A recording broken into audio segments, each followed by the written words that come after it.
distinguished delegates of the Orange Democratic Movement Party, our coalition partners, distinguished guests from far and wide, allow me at this point in time to welcome the National Organizing Secretary of the ODM Party, who is also the NDC Convention Chair, the Balambala Member of Parliament, Honorable Abdikadir Aden, to take us through the NDC proper.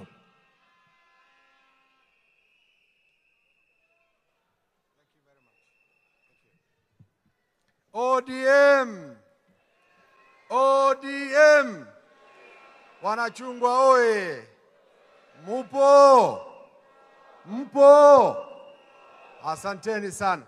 Let me take this opportunity, first of all, as the chairman of this convention, to welcome you all to this NDC, special NDC, and I want to hear the voices of the regions presented here.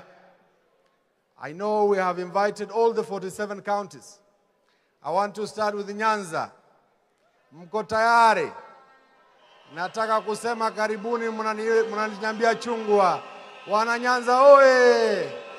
Watu wa Nyanza mpo? Haya, watu wa Nairobi je? Watu wa Nairobi mpo? Watu wa Central Kenya je? Wapi nduru ya Rift Valley? Rift Valley mpo? Watu wa Northeastern Kenya mpo? Asanteni sana. Wapi watu wa Eastern? Hebu nisikie nduru ya Eastern. Asanteni sana. Wapi nduru ya Coast? Wanapwani mpo? Asanteni sana. Nashukuru. Asanteni, thank you for coming. Nani? Eh? Western, oh! Western je! Mpo! Aya, asante, naomba msamaha. Asante. Asante. Asante 001, asante. Sasa, this NDC, asante wanapwani, tumewasikia. Mtamsikia 001 mwenyewe hapa. Now, this NDC,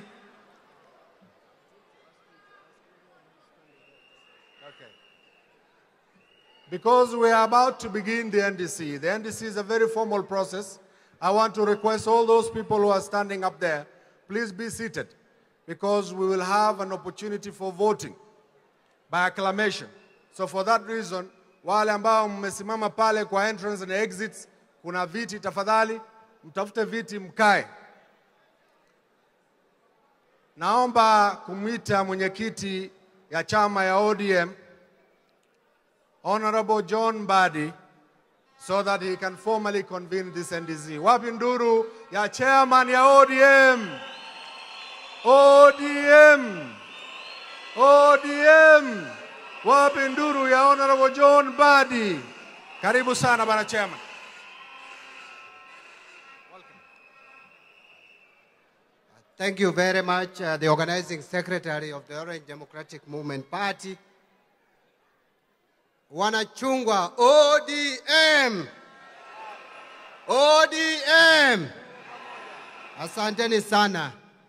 Your Excellency, the Right Honorable Raila Amolo Odinga, the party leader, ODM, and the presidential candidate designate of the NASA coalition, and our incoming president after August 8, 2017, NASA co-principals, Your Excellencies Stephen Kalonzo Musyoka and Your Excellency Wycliffe Musalia Mudavadi, the two deputy party leaders of the Orange Democratic Movement Party. We have Governor 001, Ali Hassan Joho, and Wycliffe Ambetsa Oparanya, the governor of Kakamega County. Distinguished members of the NEC, members of the Council of Governors of ODM, members of the Senate, members of National Assembly, other distinguished delegates. Good afternoon. Mine is very brief.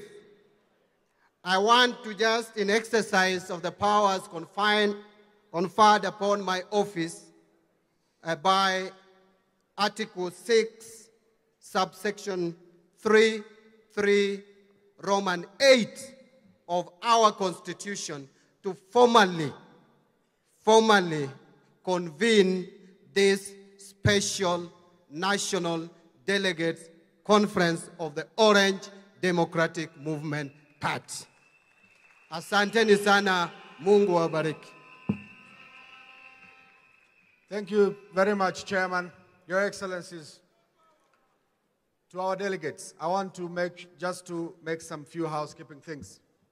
Seated in this hall today are the delegate members of the Orange Democratic Movement, including all the members of the parliamentary members, the Council of Governors, and all the way to the branches and the members invited. But here, in between here, we've also invited members of our NASA coalition partners to join us today. So I just want to make it clear from a formal process point of view, those seated in this area here, the members of the Wiper Party, the Ford Kenya Party, all the other parties, the Chama Cha Mashinani Party, ANC Party, those who are with us, you will not be required to undertake or partake through the voting process, just for a clarification of it. Okay? But you are invited, most welcome, and we feel very honored to have you here today. Your Excellencies, I now wish to invite the Secretary General of the Orange Democratic Party, Wapinduru ya Senator Zani. Karibu Senator Zani. ODM. Wanachungwa oye. Karibu sana Senator Zani. Welcome. ODM. Tuseme mbele pamoja. ODM. ODM. Thank you very much for being here this afternoon. It's a very important day for our party. This is a special National Delegates Conference, and therefore we only have one agenda. And I want us to prosecute that agenda immediately, because this is what this conference has been called for. And the agenda is to nominate our ODM presidential candidate, the Right Honorable Raila Amolo Odinga, who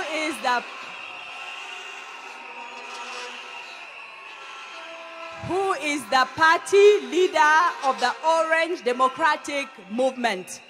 Now, this is a legal process, and as you might know, in the party, we have the National Elections Board that is chaired by Honorable Judy Pareno. So I request Honorable Pareno to come here so that we can actually, together as a party, nominate our presidential candidate from ODM.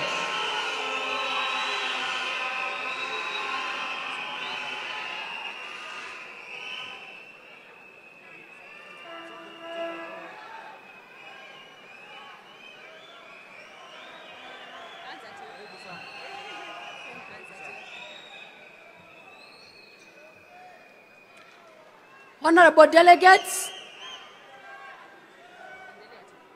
Article 7 of our Constitution and Rule 16.5 of the Rules of Election and Nominations of the ODM Party. Pursuant to those rules and Constitution, the National Elections Board of this party did advertise on the 2nd of November 2016 that all candidates who wished to run for president in the forthcoming elections do apply. I want to report to these delegates that to this moment, only one candidate did apply to become the presidential candidate of ODM party.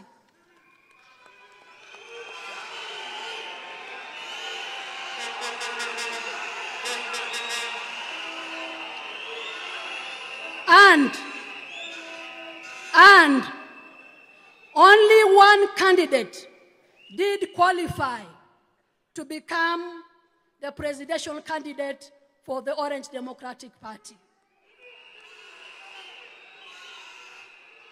And that is none other than Raila Amolo Odinga.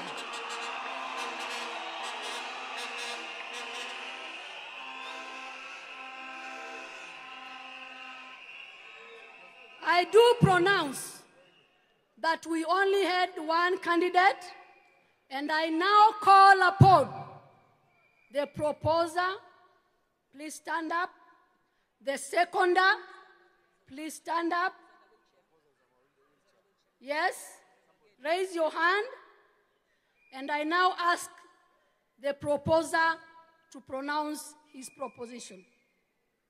Thank you very much. I, Gedi Adow Abdi, Chairman, ODM Garissa County, member of the County Assembly of Garissa, Secretary to the National Nomadic Disability Fraternity Caucus, today take this opportunity, this great opportunity, to propose the Right Honorable Raila Amolo Odinga to be the flag bearer of the August 2017 general elections. Thank you. I now call upon the seconder to pronounce yourself. I, Angela Nafula Ongura, Chairperson, ODM Women League, Busia County, do second the endorsement of the Right Honorable Raila Amolo Odinga as the presidential candidate for the 2017 presidential election.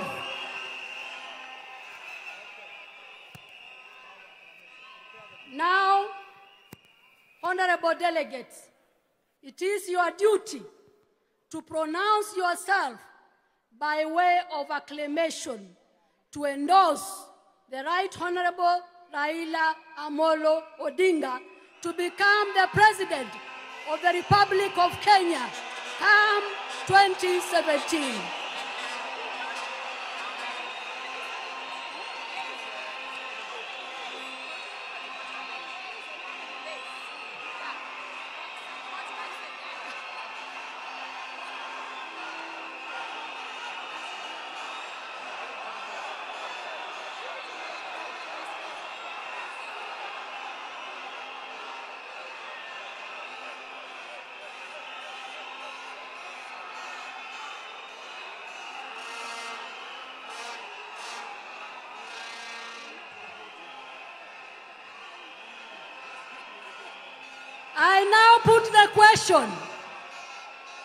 I now put the question. As many as those who have endorsed the Right Honorable Raila Amolo Odinga, please let us do by acclamation again. Say aye. Say aye. Say no. The ayes have it.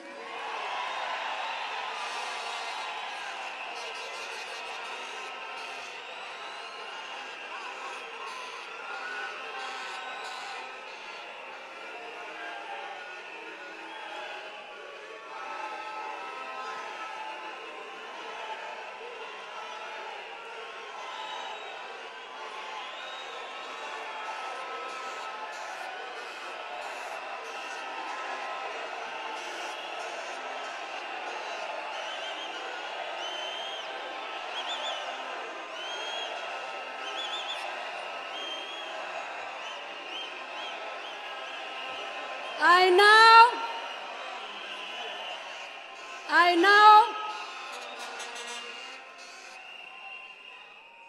now accept your endorsement and announce or proclaim that the Orange Democratic Movement Party has endorsed the Right Honorable Raila Amolo Odinga to become our president, the 5th president of the Republic of Kenya.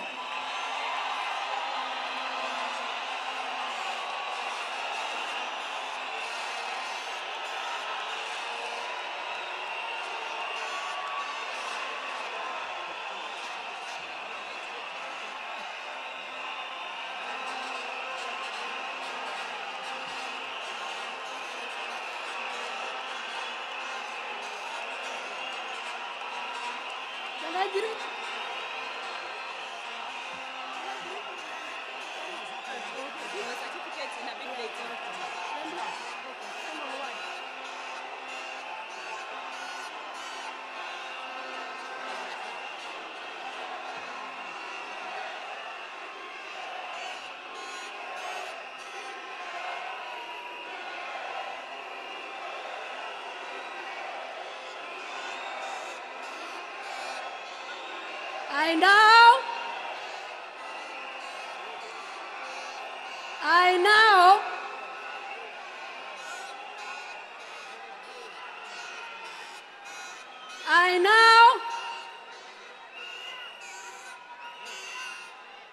I now state that the proposer has spoken, the seconder has spoken, the delegates have spoken, and we have a presidential candidate.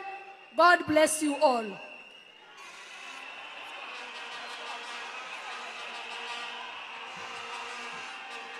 Wanachungwa oye! Wanachungwa oye! Wanachungwa oye! Je, muna furaha kama nilivyo nayo mimi? Muna furaha? Aya. Your Excellencies, let me first of all take this opportunity to congratulate you on this great day. It is a history in Kenya. Your Excellencies, I know you and I worked very closely, and I told you one time that I saw in vision this day coming. And I told you that we will be in State House, God willing, on the 9th of August, 2017. I congratulate you. Next, honorable members, so that we finish this process, I now wish to call a few leaders of the Orange Democratic Movement to come and make some remarks, to congratulate our new presidential candidate. And I start by calling back the chairman of the party again, Honorable John Badi.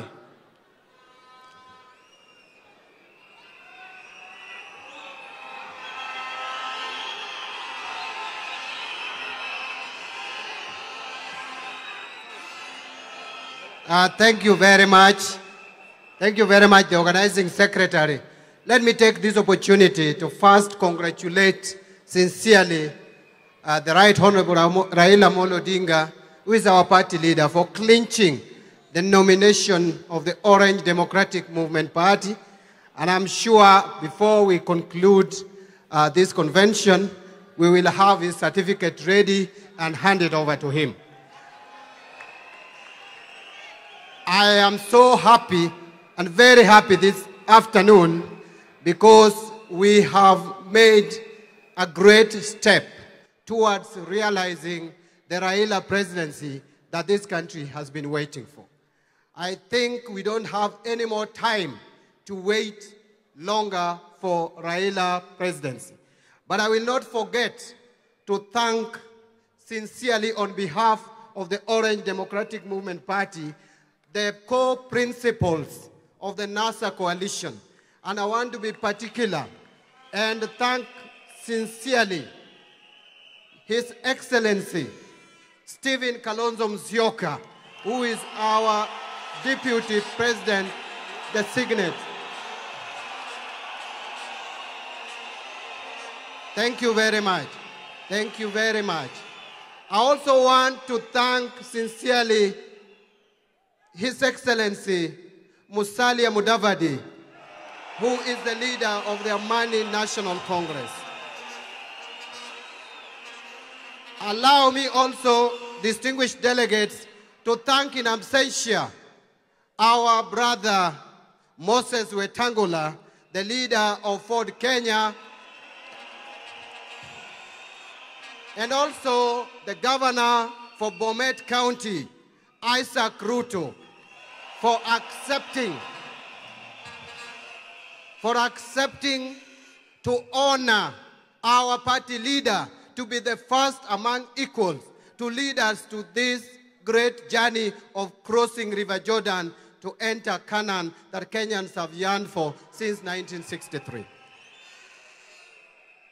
I just want to make two more comments, because really this is not a day for me to make long speeches.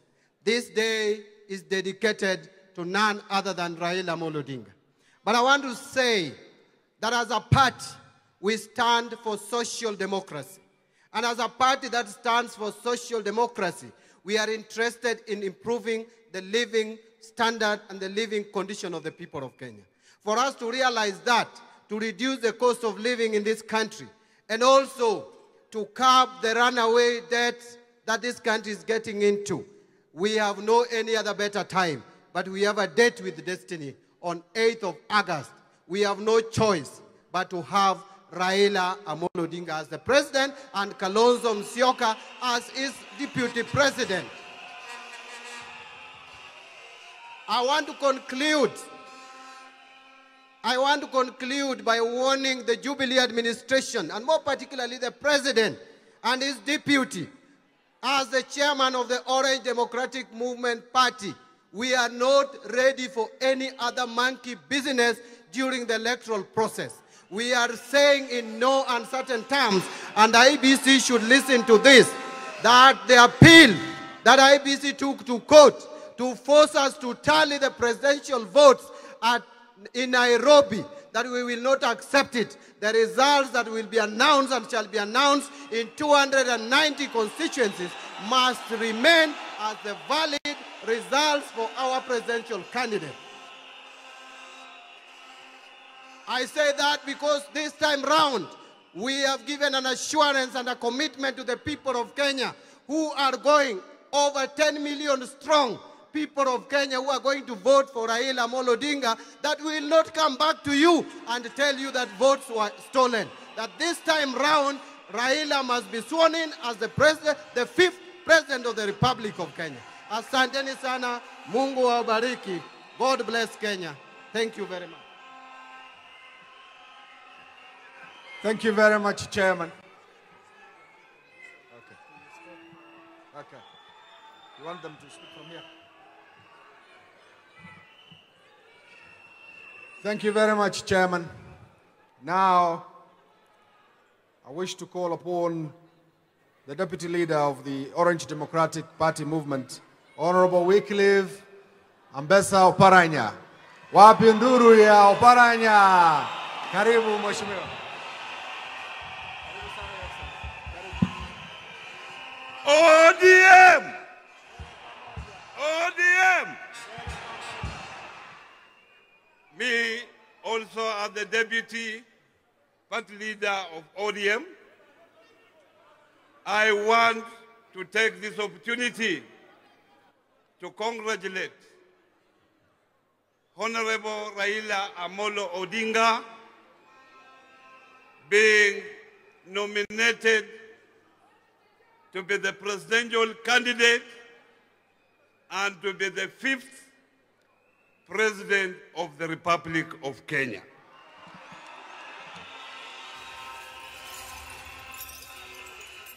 I want also to thank you who have come here, that you are part of the history of this country, that you are writing history. We have Kenyans from all corners of this country. They have come here to determine the destiny of our nation. I want also to thank the NASA leadership, the 5 principals, for remaining together up to this moment. More so, those who are here. Thank you very much. You will save this country. Ladies and gentlemen, as you know, the economy of this country has collapsed, and you are the saviors of this country. You must come out in large number and vote for Raila Amolo Odinga. Thank you very much for being part of the great party of ODM.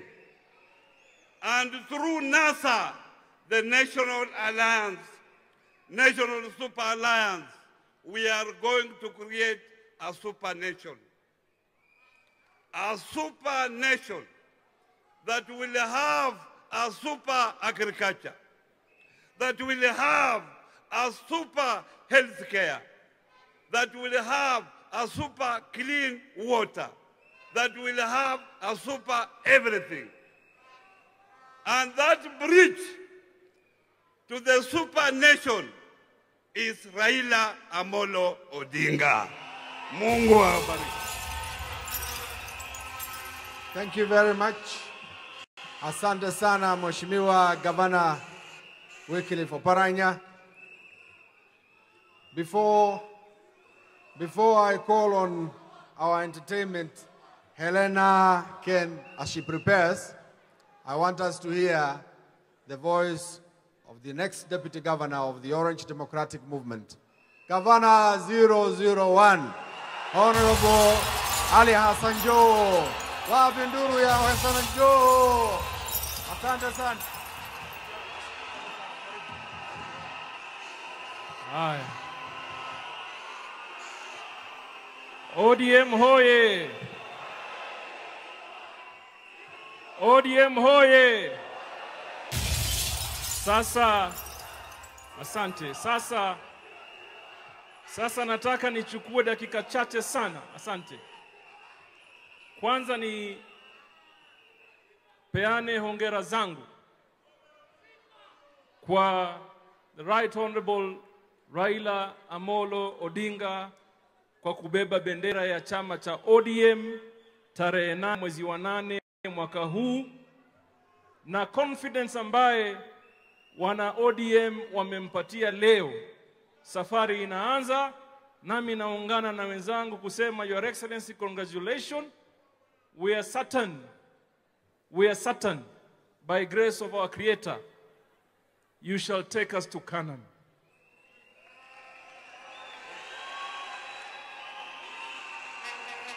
Sasa mimi nataka niwapatie ujumbe muhimu sana na muupeleke nyumbani.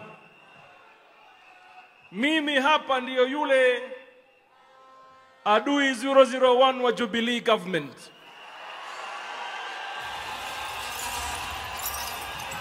And I want to tell you why. Musione nasema tu, na musione nasema tu.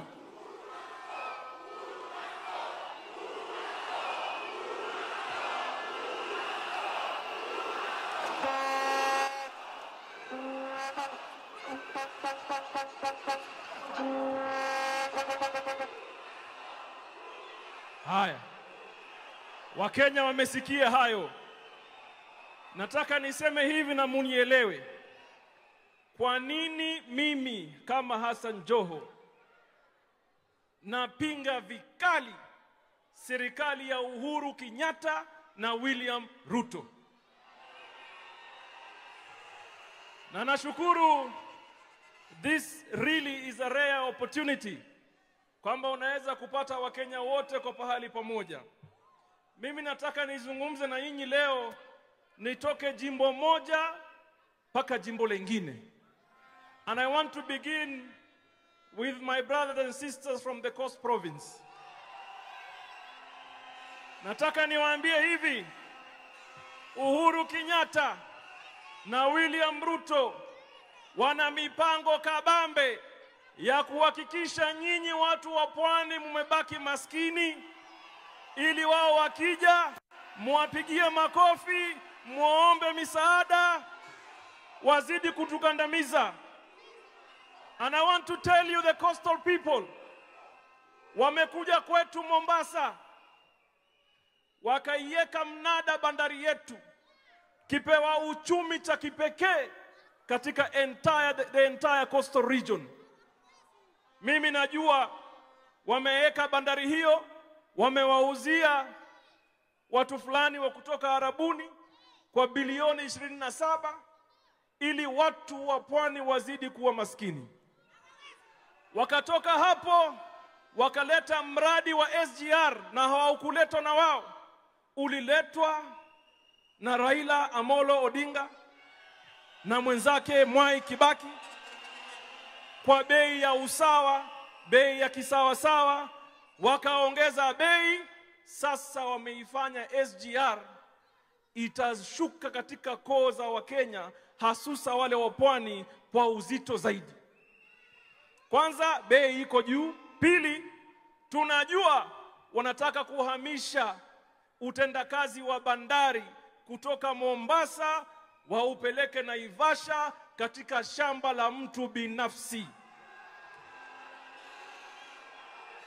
Tunawaambia, katika mikono ya NASA mambo yanabadilika, my friends. Nataka ende haraka haraka. Nimetoka hapo pwani naja hapa Nairobi. Nataka niwaambie wana Nairobi na Daktari Evans Kidero, my brother, I want you to stand strong just like you've always done.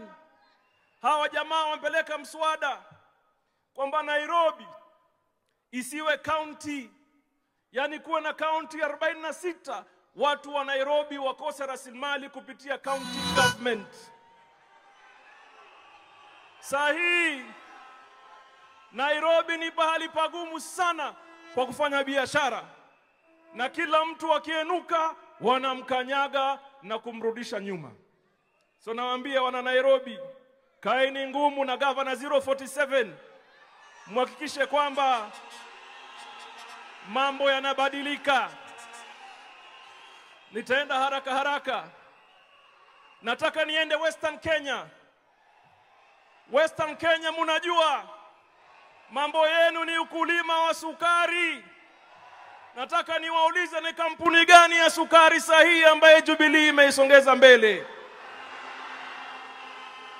Mumia sio maimaliza, Nzoia huko maimaliza, na wamechukua maisha yenu kwa nyinyi muzidi kuwa maskini.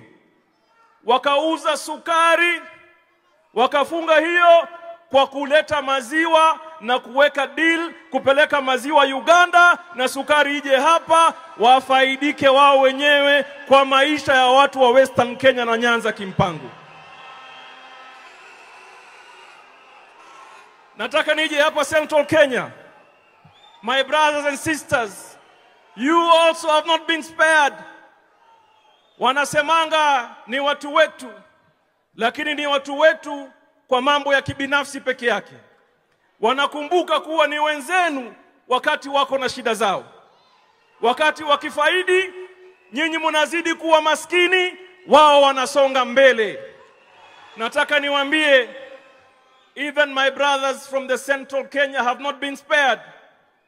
Nyinyi mnajua maji ambayo yanaingia Murang'a yanatengezewa bomba kubwa, yatoke Murang'a yaende katika ujenzi fulani wa watu fulani, watajirike wao na nyinyi muzidi kuwa maskini.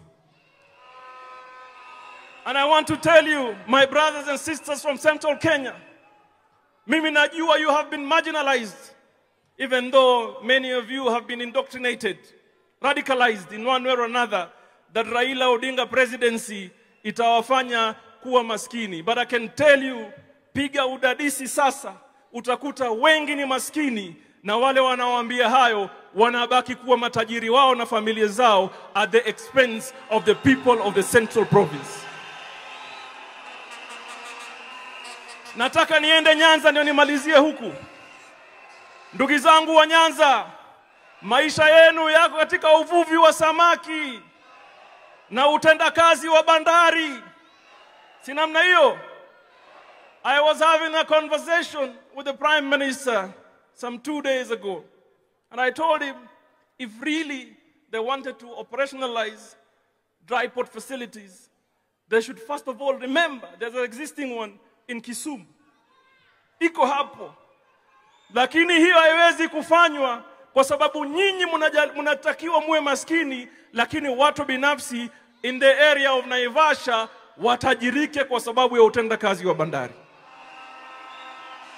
Nataka niwaambie ndugu zangu wa Nyanza, the Right Honorable Prime Minister Raila Amolo Odinga na Mwai Kibaki and of course Dr. Stephen Kalonzo Musyoka walianzisha kitu inaitwa stimulus plan, ile pesa ya kuboresha uchumi kwa haraka. Lakini leo nataka niwaulize, na wana Nairobi watanambia, ukitaka kununua samaki, there was a time samaki walikuwa wanatoka kutoka Nyanza. Sasa hii samaki hawatoki tena Nyanza.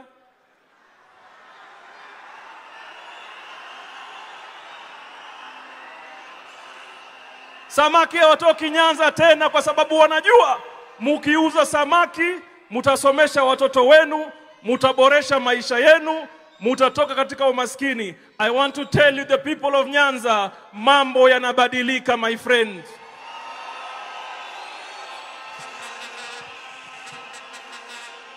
Nataka niwaambie ndugu zangu wa Northeastern, the first C-section that was ever done in Mandera was as a result of the county government of Mandera. Nataka niwaambie, barabara ya kwanza ya lami mtaani ilifanywa katika serikali ya Wajir with my brother Governor Ahmed ambaye yuko pale. Jubilee wanajua hawawezi kuwapatia nyinyi barabara, hawawezi kuwapatia nyinyi afya, hawawezi kuwapatia maji, kwa sababu mkipewa maisha yenu yatasonga mbele, yataboreka, na wao hawataki nyinyi musonge mbele, mujajaliwa kuwa maskini, mubaki umaskini, na vijana wetu waumizwe, wapotezwe kwa njia isiyoeleweka. I want to tell you, Northeasterners, safari hii mambo yanabadilika my friend.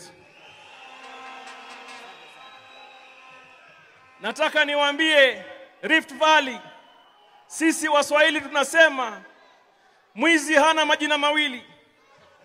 Mwizi ni mwizi. Mwizi ni mwizi. And I want to tell you, wengine wanakuja kwenu wakiwaambia mimi ni ndugu yenu. The question that you need to ask yourself, yule anawaambia mimi ni ndugu yenu, anaishi kwa nyumba ya bilioni na anatengeza mabiashara kila kona, anajenga mahoteli kila pahali, hata kwa shamba za shule. Lakini wewe umezidi kuwa maskini. And I want to tell you the truth. How can it be that wewe unasema ni mshirika, lakini unakubali hata rasilimali kama ya maji? Mimi am aware dam ambaye inajengwa inatoa maji from as far as Kirosoi na Bomet. Na wanajua kwamba nyinyi munaishi katika hali ya ukulima.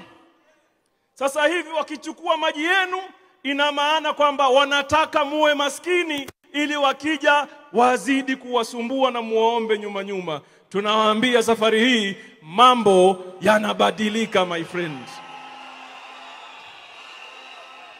Ndugu yangu from the Eastern Province, nyinyi mmegawanyika mara mbili, hapa na Lower Eastern.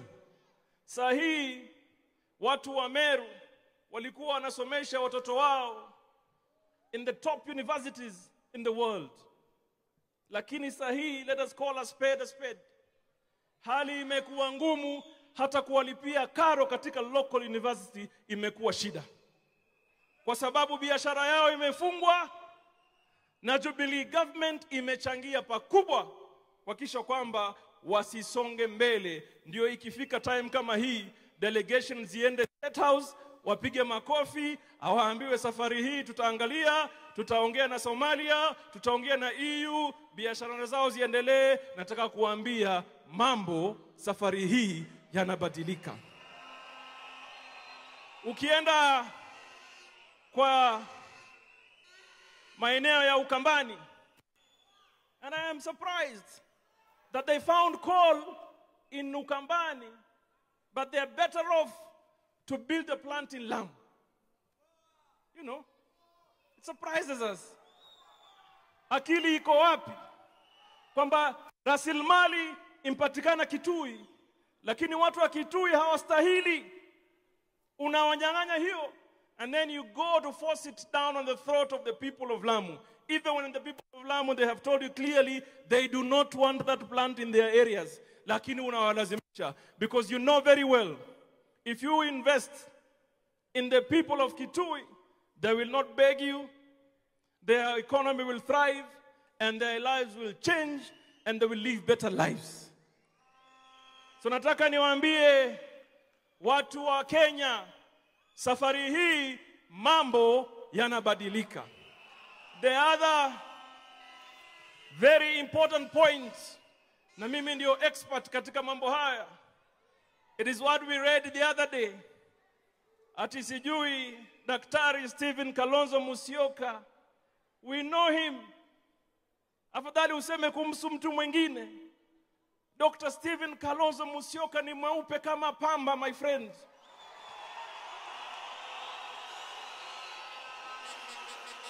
Wamezunguka hivi, wakaona watatuchanganya. I want to assure you, if anything, whatever you are doing to us gives us the impetus, the energy, and the strength to ensure Uhuru Kenyatta, William Ruto, tarehe 8 mwezi wa 8, mumeenda nyumbani, my friend.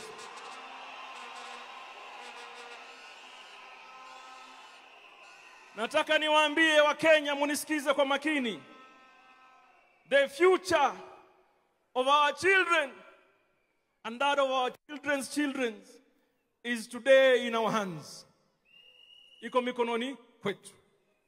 So as we come here for this very important function, I want to urge, going forward, each one of us must ensure we get involved in the process of ensuring Uhuru Kenyatta, William Ruto has gone home.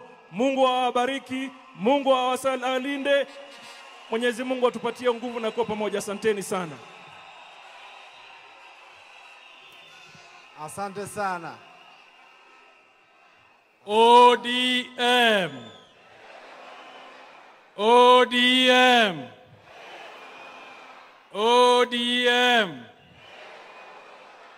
Asante sana kinara wetu wa chama chetu Right Honorable Raila Amolo Odinga, ambaye hivi leo ameweza kuwa mwakilishi wetu na candidate wetu wa presidency kwa kura ambayo itakayokuja tarehe 8 mwezi wa 8.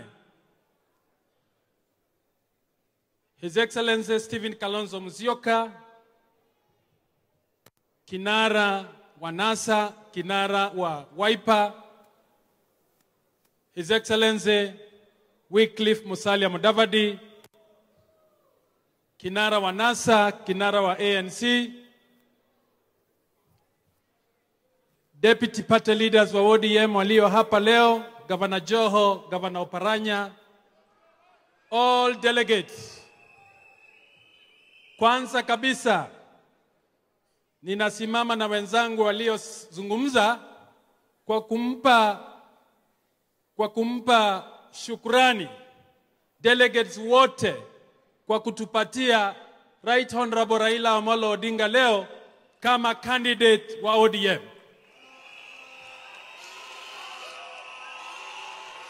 Pia nataka kuwashukuru delegates na wafuazi wote wa chama cha ANC, chama cha Wiper, chama cha Ford Kenya, chama cha Mashinani. pamoja na vinara wao kwa kuweza kukubalia Raila Amolo Odinga ashikilie bendera ya NASA.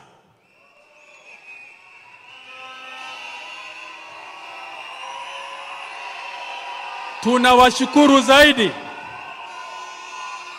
kwa kusimama pamoja. Na hiyo ndio sababu nikiona yale makaratasi mlikuwa mmeinua, munasema tuna kura milioni 10. Sema milioni 10. Kura milioni 10. Pembe zote za Kenya hii. Na hii ndio nafasi yetu. Na hii ndio nafasi ya maskini. Hii ndio nafasi ya wanyonge wote. Hii ndio nafasi ya wale ambao wamekaliwa kuweza kuchukua usukani wa serikali. When delegates, there is no other opportunity than now that Kenya can be able to from the past, to move away from a dynasty that has been dominating the leadership of this country. Let Raila Amolo Odinga be that bridge. Be that bridge. Be that bridge. So that any leader from all the 43 tribes of Kenya, let Raila be the bridge that will enable other leaders from the poor community, from the marginalized, to be able to take up leadership much later. Na Kenya hii itashukuru NASA coalition, because this is the beginning that we wanted, so that the leadership of this country can be able to be taken up by any other leader that will come from any other part of this country. Kama vile Governor 001 amesema, shida ni mingi. You cannot claim the economy is improving when the level of unemployment is increasing every day. You cannot claim it is improving when industries are closing and people are being sacked. You cannot claim things are improving when water that is supporting agriculture is being channeled elsewhere. You cannot claim we are improving when the oil produced in Kenya, the oil produced in Turkana, cannot be shared equitably with the people who have suffered poverty for so many years. And I want every Kenyan,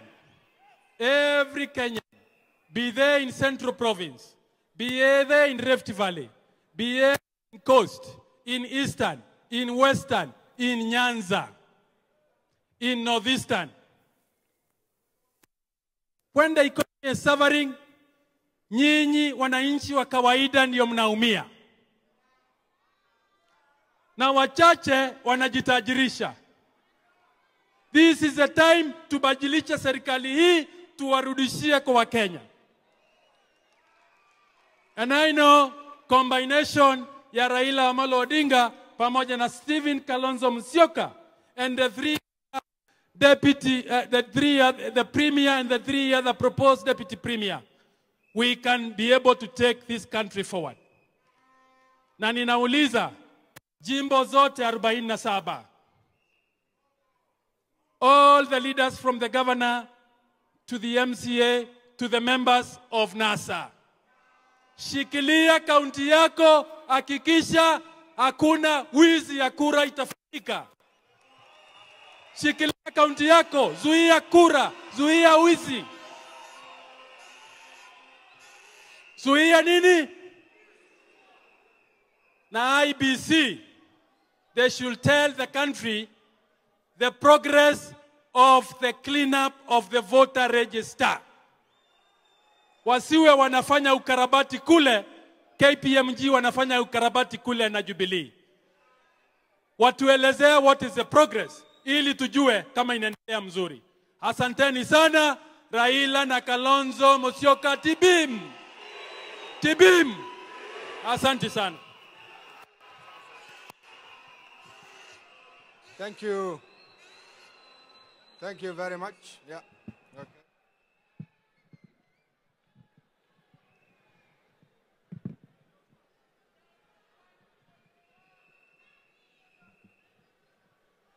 Thank you very much, Governor Nanok. Kabla tujiburudishe kidogo, nataka kusikia sauti kutoka Kisii. Nataka kusikia sauti kutoka Kisii. Mheshimiwa Bosire. Mheshimiwa Timothy Bosire, our national treasurer of the ODM party. Njoo tusikie sauti yako. Wapi nduru ya Bosire? Mheshimiwa Bosire, karibu sana.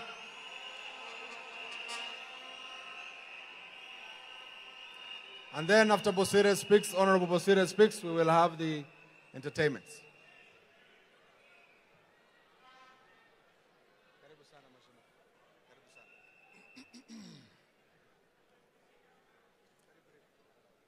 ODM.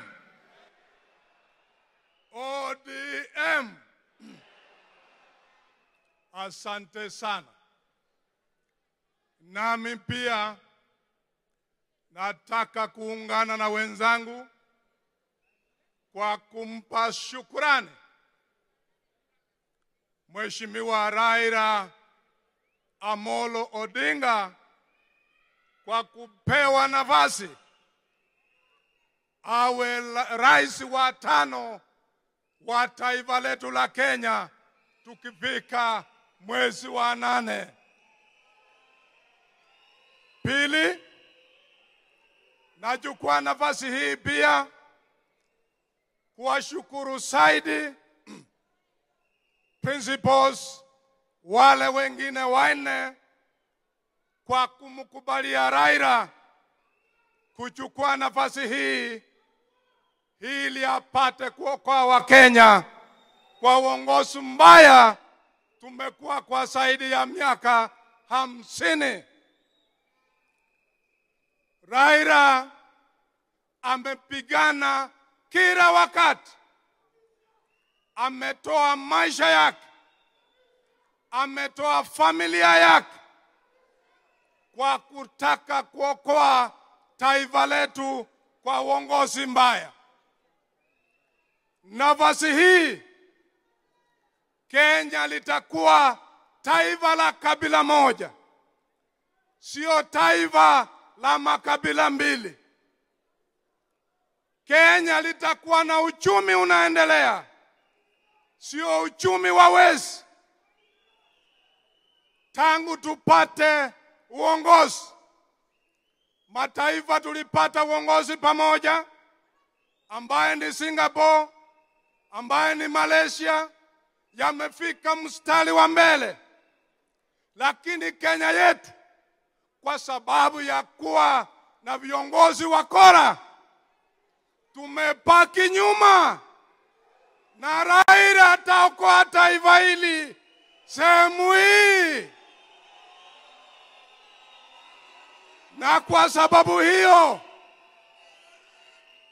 sababu hiyo, pesa zetu Jubilee imebora wakiwaletea mwezi wa 8.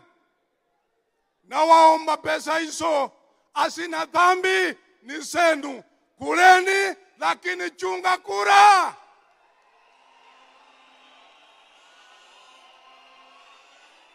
Uongozi tamu, uongozi wema hauna ukabila. Na mjue Raila hana ukabila kabisa. Tukishikilia Raila, Kenya litabadilika na kila sehemu ya taifa letu uchumi wetu utainukia na Wakenya wataendelea. Asante sana. Asante sana Mheshimiwa Timothy Bosire.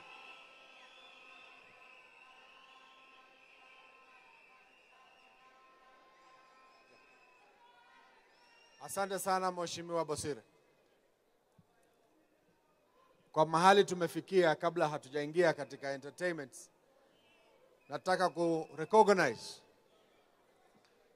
nikianzia na Council of Governors, all the governors who are present, to please stand on where you are so that we can be able to recognize you.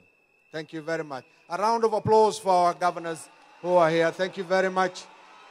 Tumeshukuru sana sana. These are strong men of our counties who will be leading the battle from the front in our respective counties. We appreciate your presence.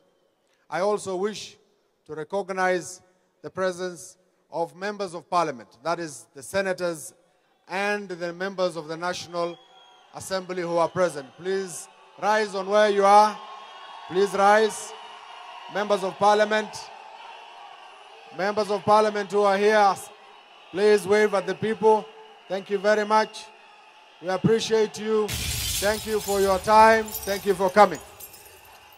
I also want to appreciate the presence of our Women League who are here today. The Orange Women League, led by Beth Siengo, who is right there. Simameni kina mama na tunashukuru sana sana. Thank you very, very much. If it were not for the constraint of time, indeed you will have had an opportunity to speak here, and we will have many more opportunities to speak in our campaigns.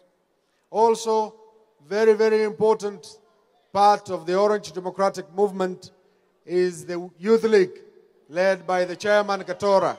Asanteni sana vijana, pamoja na chairman wenu tunashukuru. Tunashukuru sana, particularly for the part you have played in this event. Ladies and gentlemen, in this opportunity now, let me take the opportunity to now pass the mic to our entertainment. Wacha tuburudishwe. Aya. Asante. Tutaburudishwa. Governor Kidero is coming. Hold on. Aya, entertainment. Ladies and gentlemen, after the entertainment, I will be calling here Governor Kidero to be able to do something. So we have a plan on that already. Also present, and I need to recognize the chairman of the Nairobi, Mheshimiwa Aladwa, Nairobi ODM. Chairman Mheshimiwa Aladwa yuko hapa na tunashukuru sana sana. Let me now also recognize the disability persons living with disabilities.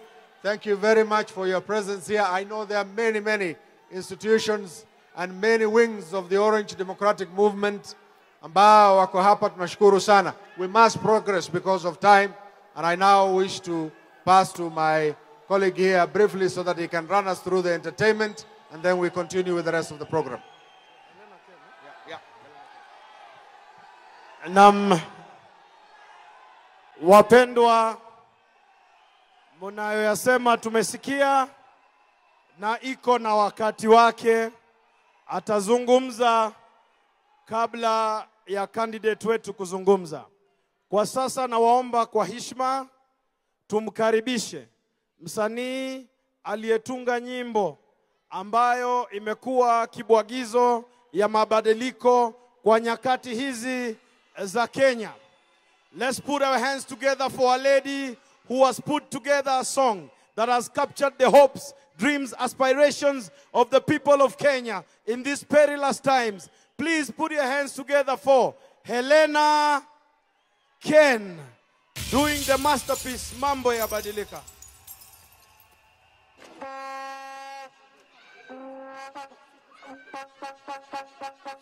Wakenya, na wasalimu katika jina la Yesu. Amjambo. Bwana Yesu asifiwe. Nashukuru Mungu kwa wakati kama huu. A day we are making a history in this nation. As we declare, mambo yanabadilika. Wale wanaolia tutaenda kupanguzwa machozi. Walio chini tunaenda kuinuliwa. Because we are equals as Kenyans. And as I tell you today, there is power in your tongue. The power of life and death is in our tongues. The power to change this nation is in our tongues. And that is why I want you to join me today, even as I congratulate His Excellency for what has happened. We bless the name of the Lord for you and the other leaders, because we know that it will happen. Nguza mwenzako umwambie it will happen. Tingiza yeye vizuri mwambie it will happen. Haya basi, kama unaweza simama kwa miguu yako, naomba ukasimame.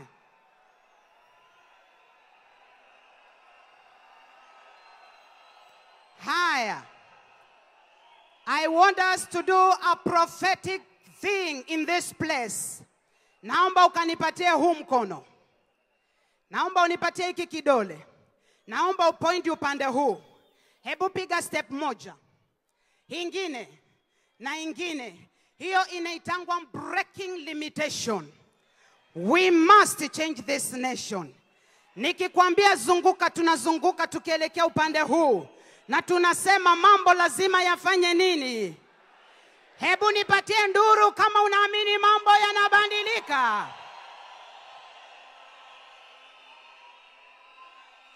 Haya. We are going to dance. Tell your neighbor we cannot sit down when things are changing. You cannot sit down. Ambia mwenzako, I want you to stand on your feet because mambo yanaenda kubadilika. Mambo yabadilika. Sema mambo yabadilika. Haya. Tunasonga. Naona mambo yakibadilika. Haya, zunguka. Naona mambo yakibadilika. Yabadilika kwa wema wako. Naona mambo yakibadilika. Naona mambo yakibadilika. Yabadilika kwa wema wako. Mambo. Yabadilika kwa wema wako. Jipe jina. Tunaenda chini kwa chini. Tutakuita unaponjida sasa. Shoo. Pokea jina. Shuka chini. Shoo. Shuka chini. Shuka chini. Hey! Haya, panda. Haya, mara ingine moja tunaenda chini kwa chini. Shuka chini. Shuka chini. Shuka chini. Shuka chini. Iko wapi nduru? Mama yangu tukuite nani yeye? Baba yangu tukuite nani? Hivi.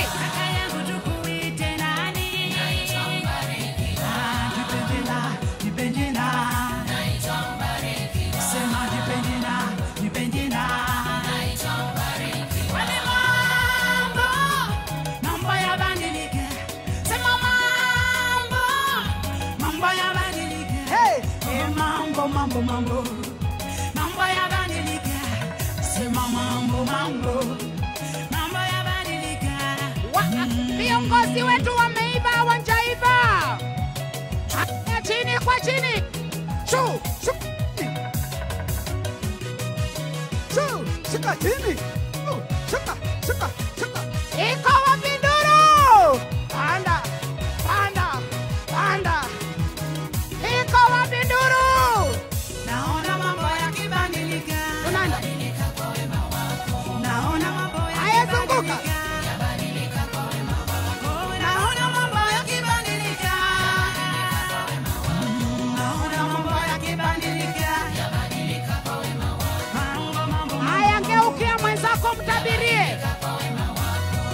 Na huyo mwingine mwambie. Yabadilika kwa wema wako. Iko wapi nduru?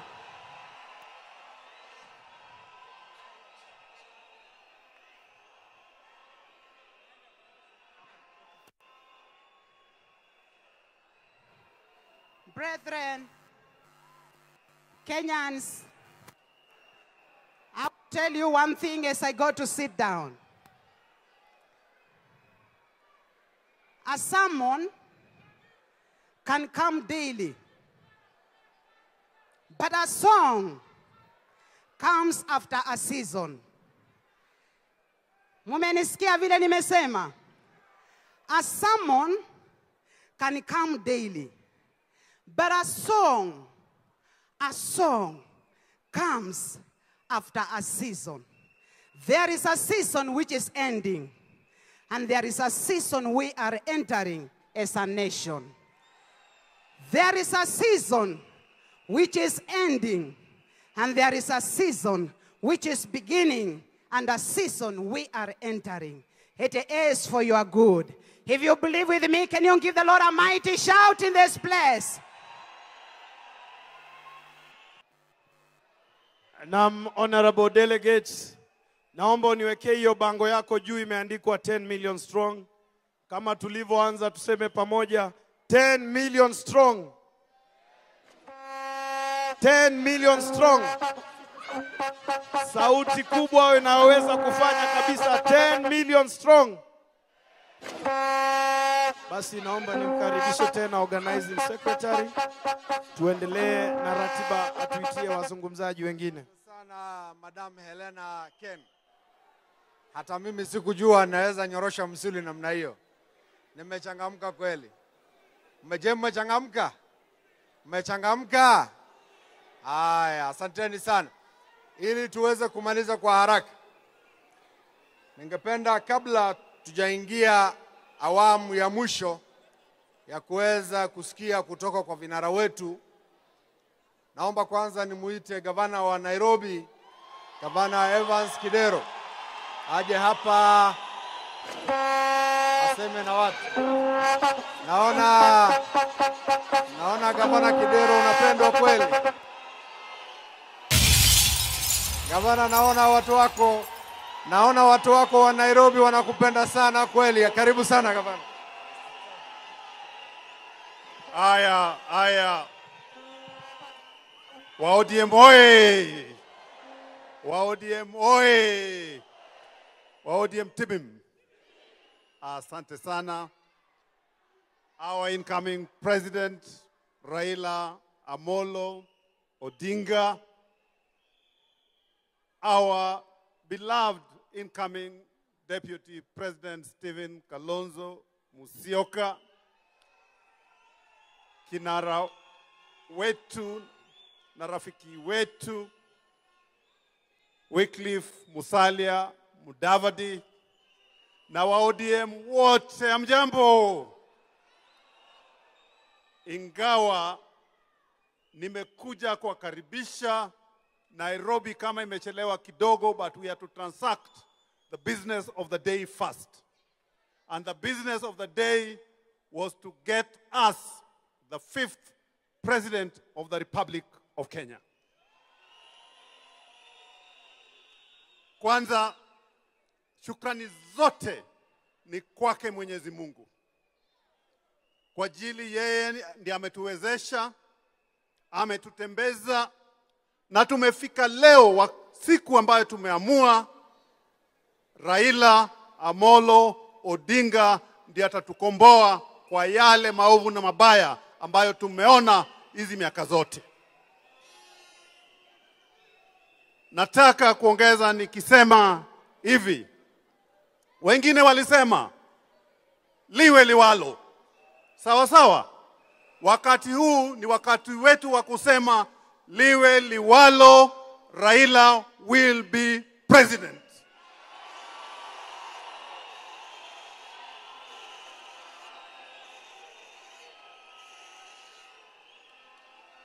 Na siku njema huonekana asubuhi. Na leo muliona kabla tujafika hapa sherehe ianze kulinyesha. It rained. Sawa sawa? It rained, and rain is always a sign of good luck. Mvua iliosha yale mabaya ambayo iliyopita, na tunaanza na mazuri. Nataka kuongeza kusema tarehe 8 mwezi wa 8 tuhakikishe kila mtu ametoka, kila mtu amepiga kura, kwa ajili viongozi wabaya uchaguliwa ni wananchi wazuri ambayo wapigi kura. Na mimi najua sisi sote kama wana NASA. Tutahakikisha tumetoka kwa moja, kwa wote, kwa wingi, tupige kura ili Raila Amolo Odinga awe president, Stephen Kalonzo Musyoka awe deputy president.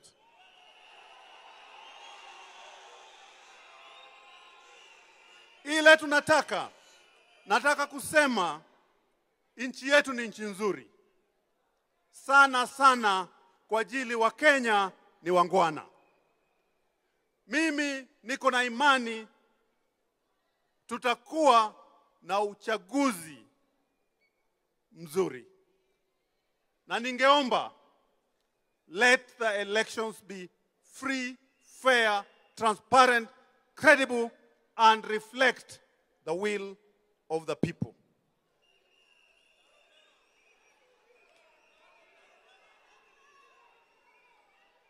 The elections results must be announced at the constituency level.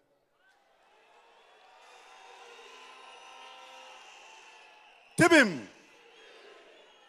we want as the law is, and we want to give a friendly warning to the judiciary.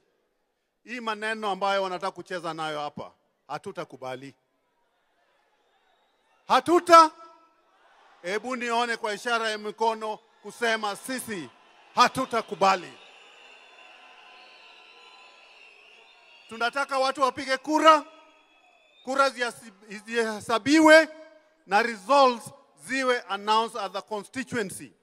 Na kama kuna tabu, iwe Tharaka Nithi, huko ndio makosa utoka. Let the returning officer in Tharaka Nithi achukue responsibility.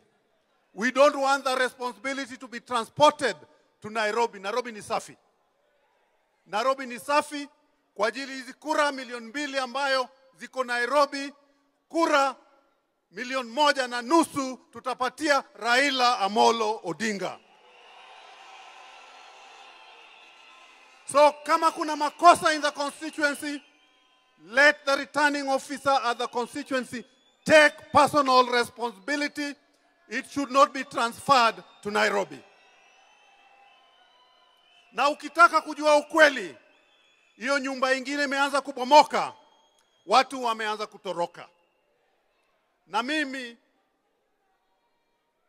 I'm happy that even today, I want to introduce to you 2 gentlemen. And I want to urge the others ambayo wajatoroka, waje haraka, because this is the place to be, this is the house to be, this is the team that is going to lead Kenya from August 2017. Ladies and gentlemen, allow me to introduce to you 2 gentlemen. Koigi wa Wamwere and Kirugi Mutu Mukindia. And please, could you just come forward so usalimu watu kama mko hapa.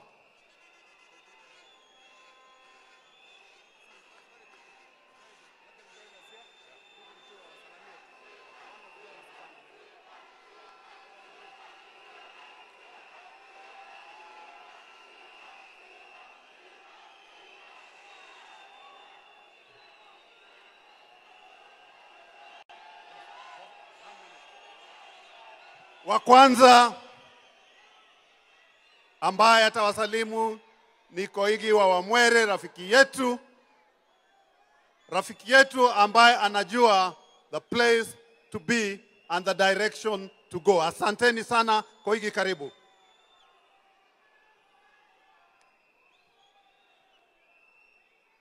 Hamjambo nyote. Hamjambo tena.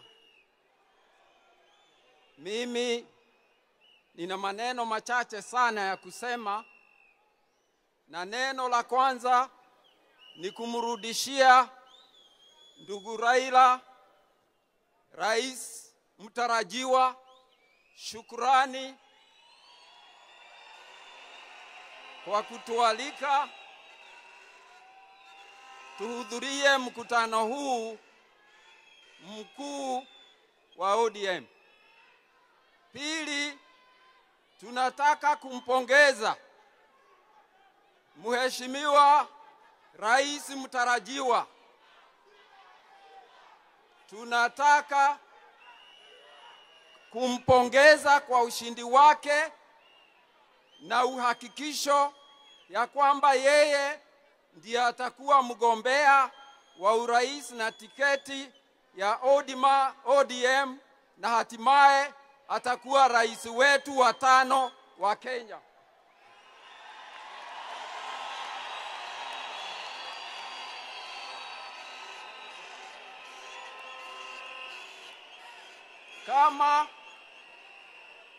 Kama rais wetu wa kesho, mimi namuomba Rais Raila Odinga mambo mawili. Jambo la kwanza, ninamuomba aunganishe Kenya, makabila yote ya Kenya yawe kabila moja la Wakenya.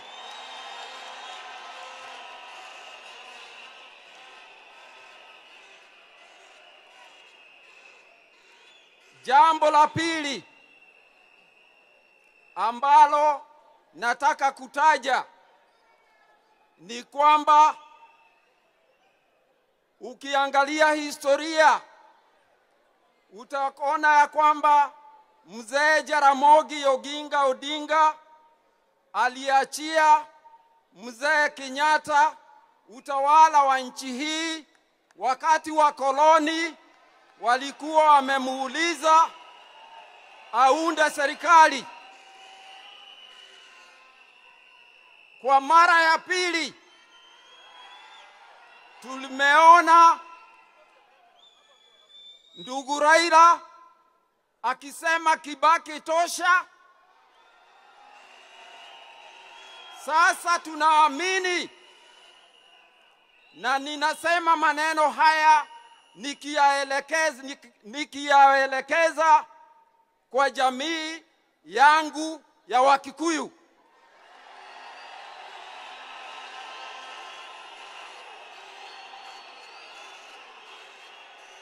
ya kwamba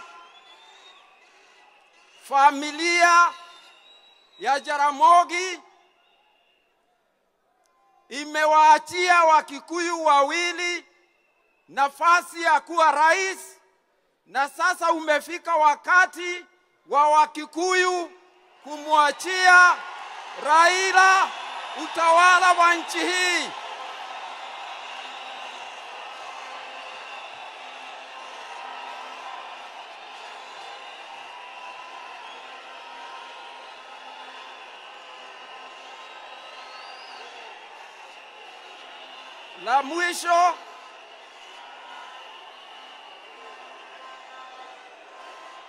La mwisho, ni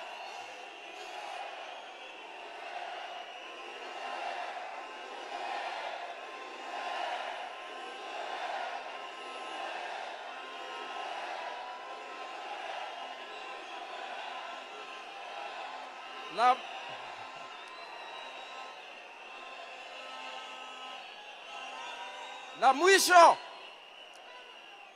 nataka kumuomba rais mtarajiwa jambo moja, ya kwamba wakati tulikuwa katika jela ya Kamete, jela ya Manyani, jela ya Shimolatewa, hatukujua ya kwamba siku moja ndugu Raila angekuja kuwa mgombea wa urais ambaye ana hakika ya kushinda. Yeye, nipeni nafasi kidogo nimalize, ya kwamba baada ya kupata uhuru tuliona Kenyatta hakuweza kututoa jangwani atupeleke Kanani. Moi aliposhika hatamu pia alikataa kuwa Joshua. Kibaki aliposhika hatamu pia alikataa kuwa Joshua wa Kenya. Uhuru pia amekataa kuwa Joshua wa Kenya. Sasa tuna Joshua.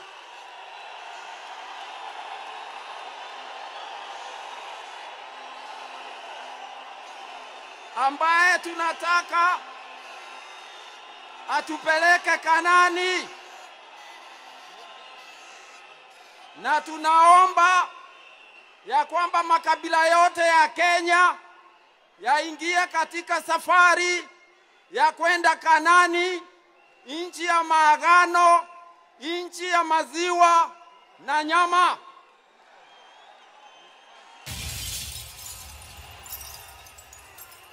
Ndugu,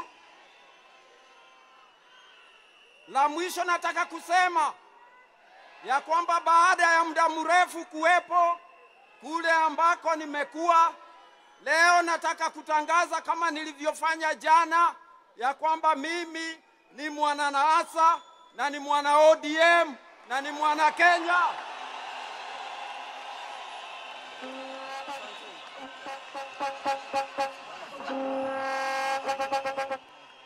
Asante sana. Thank you very much, my brother Koigi Wamwere. Let me invite Mutumkindia just to greet you and say a few words. Na tuambie, this time there'll be no funny boxes coming from Ukoju. Asanteni sana. Thank you. Honorable delegates, vinara wetu ambao kwa mbele hapa, ladies and gentlemen, let me also take this opportunity to thank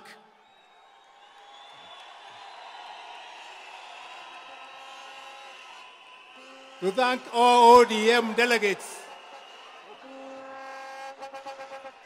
To thank all ODM delegates for endorsing the nomination of our next president, Raila Amolo Odinga. I want to join you as delegates to tell you that Kenya is changing. Kenya is changing. My brother here talked about the problems we had last time in the Rakanidi and Meru. I want to assure you that the Rakanidi of 2013 and the Meru County of 2013 is not the Rakanidi of 2017.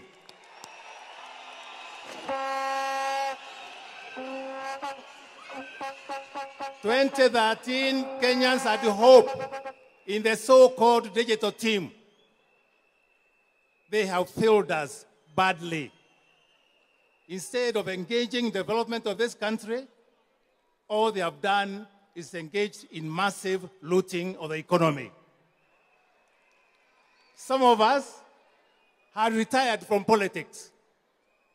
However, seeing what is going on, I personally decided I could not keep quiet. I decided to join Mheshimiwa Raila to bring about the change that I think this country requires.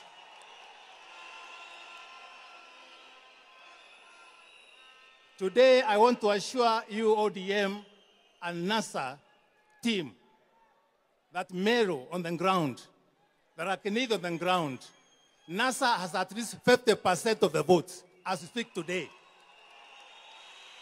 We want to get 70%. And what is the reason?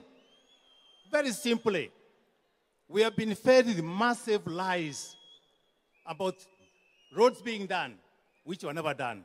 Dams being built, not built. But if you look at the portal, the government portal that is published, you see high percentages of completion rates, which do not exist on the ground. We come from the ground, we know what's going on the ground. And the lies in Nairobi will not convince people of Meru, or people of Rakanidi, or people of any other part of this country. In the interest of time, let me say this. All of us joined me to assure Mheshimiwa Koigi Wamwere that what he has said about Jaramogi's family is true. We Kenyans owe a great debt to the Jaramogi family.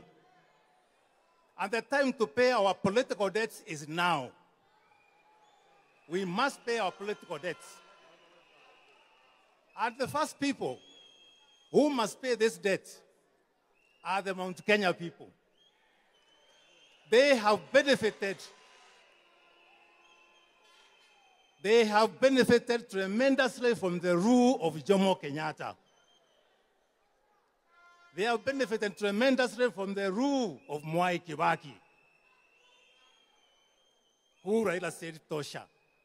Today, I call on them and all Kenyans to say what? Raila tosha. Raila tosha. Raila tosha. Asante sana rafiki yangu Mkindia. Nikimalizia, siwezi kumaliza bila kuongea juu ya bei ya unga. Hatuwezi kumaliza bila kuongea bei ya unga. Bei ya unga ilikuja chini lakini haijasukisha chini ya shilingi 150. Kama familia inakula paketi moja kila siku, kwa mwezi ni paketi 30. Cost ni 4,500. Na wakulima wanalipwa shilingi 2,000 kwa gunia. Tunataka bei ya unga irudi iwe karibu na bei ya mahindi. Sawa sawa? Na sisi kama viongozi wa Nairobi tutafanya kazi juu chini, tuhakikishe tumeshinda viti vya Nairobi. Na mimi nataka tuanzie na MCS, wale the past, present and future MCS, hebu tusimame. MPs, past, present and future msimame. Women rep, past, present and future msimame. Senators, past, present and future msimame. Na Mheshimiwa Mweke, who's my running mate, if asimame, na mimi pia nisimame, na tuseme kura ushindi kwa Raila Amolo Odinga. Asanteni sana na Mungu awabariki.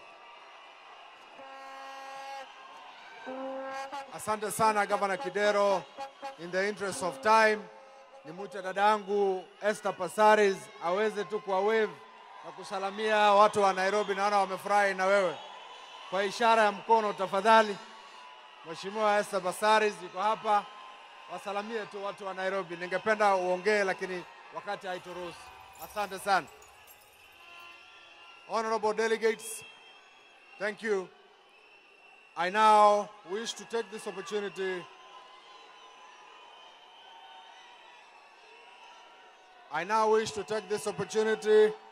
to first of all recognize the members of the NEC, ODM NEC. If you please stand where you are. Members of the NEC, this is a team who has made it possible. Members of the NEC, please. This is a team that has made it possible for us. We have the senator candidate. Okay, in a minute. We have the NEC members. This is a team that has made it possible for this NDC to be what it is.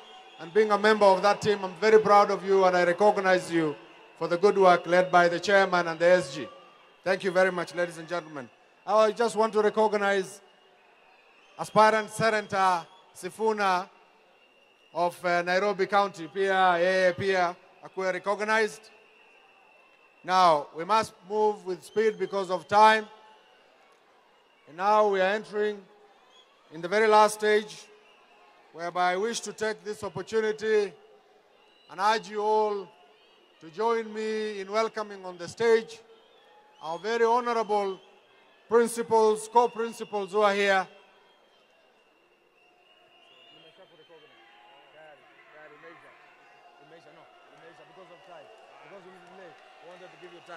We recognize Sifuna, wasalamie watu kwa kuwave. Ungepata time ya kuongea, ni vile tu time ndio haituruhusu. Asante sana Bwana Senator. Wish you well. Now, honorable delegates, members present, join me in welcoming His Excellency Musalia Mudavadi, a co-principal, to address us and gives his remark. Please welcome Honorable Wapinduru ya Mheshimiwa Musalia Mudavadi. Karibu kinara wetu Mheshimiwa Musalia Mudavadi, karibu, asante.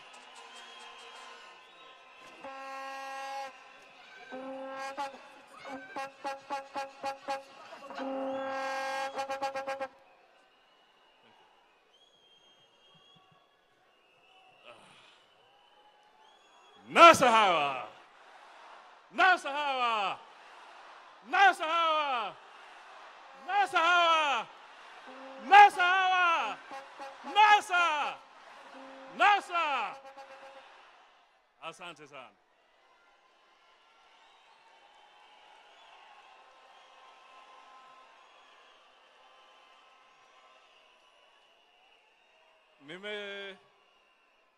Mwanzoni kabisa nataka nichukue fursa hii kumpongeza Engineer Raila Amolo Odinga kwa heshima ambaye chama cha ODM kimemtunukia kwa kumteua kama mgombea kiti cha urais wa tikiti ya NASA na pia ya ODM.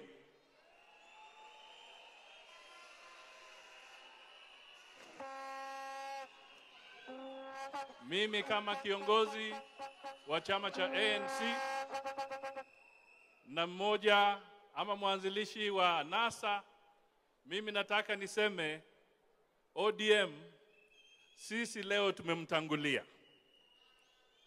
Sisi tumenyakua Raila kama wana NASA kubeba bendera ya NASA, na nyinyi sasa ndio mmeweka ile endorsement ya mwisho.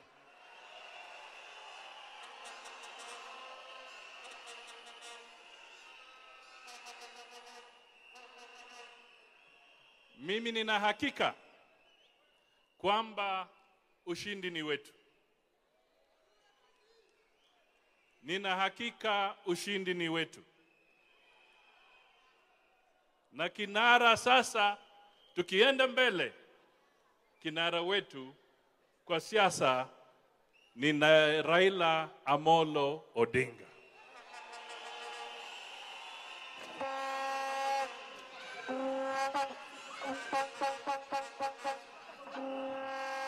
Ombi langu kwa Wakenya, ombi langu kwa Wakenya, kwa sababu tumeimba hapa, tunataka mabadiliko. Nataka murudie tukisema hivi, na kila mtu ape, na urudie nyuma yangu. Sema hivi: mimi sitaki kitu kidogo. Mimi nataka mabadiliko.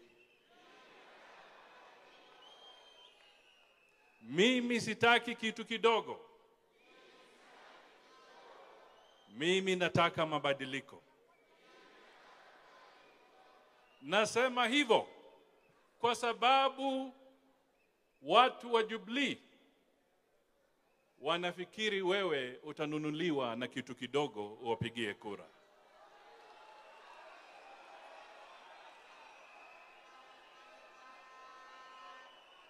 Utakubali hivyo? Utakubali? Mimi nataka niambie wapigaji kura wa Kenya wazalendo, pahali popote ulipo, wakati unatazama kwa runinga, wakati unasikiza kwa radio, tafadhali ambia yule yuko karibu na wewe pahali popote ulipo katika Kenya kwamba mtindo wa kitu kidogo umekwisha. Sisi tunataka mabadiliko.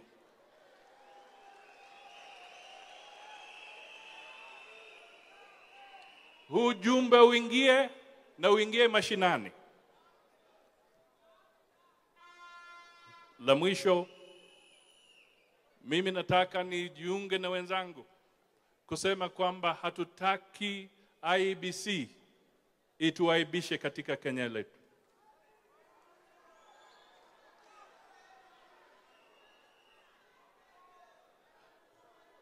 IEBC, sisi tunasema katiba inalenga vizuri kwamba kura zitahesabiwa katika constituency. Wasiwasi yako ni nini? We must respect the law. Tena kwa wale ambao watasimamia uchaguzi, wale returning officers katika IBC, tumesoma Chebukati anasema ati wamebadilishwa kwenda sehemu zingine. Don't give us lip service, Bwana Chairman wa IBC.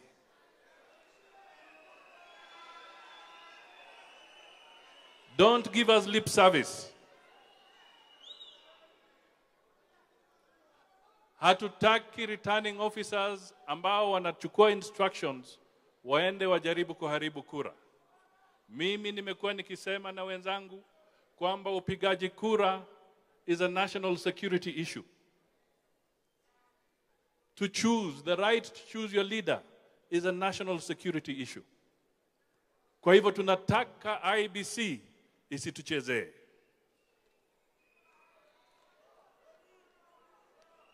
Jubilee ni lazima waende nyumbani.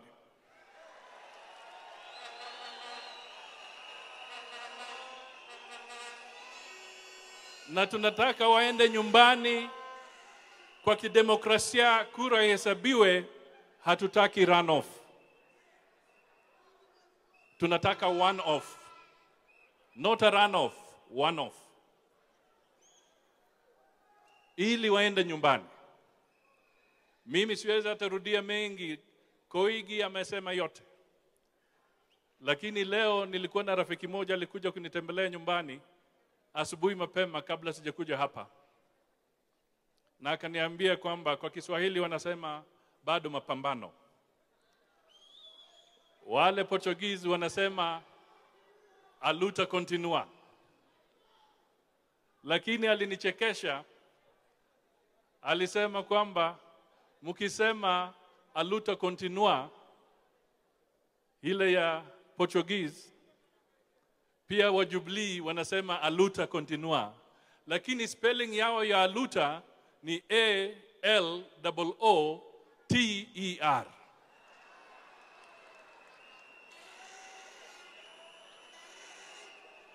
Munanielewa? Yao ni A alafu L-O-O-T-R. Kwa hivyo ukisema luta continua, bado mapambano, na wale Jubilee wanasema pia luta continua, yani looting must continue. Kwa hivyo mimi nawaomba kwamba tuvue kiatu cha Jubilee ambacho kinatukera kama Wakenya.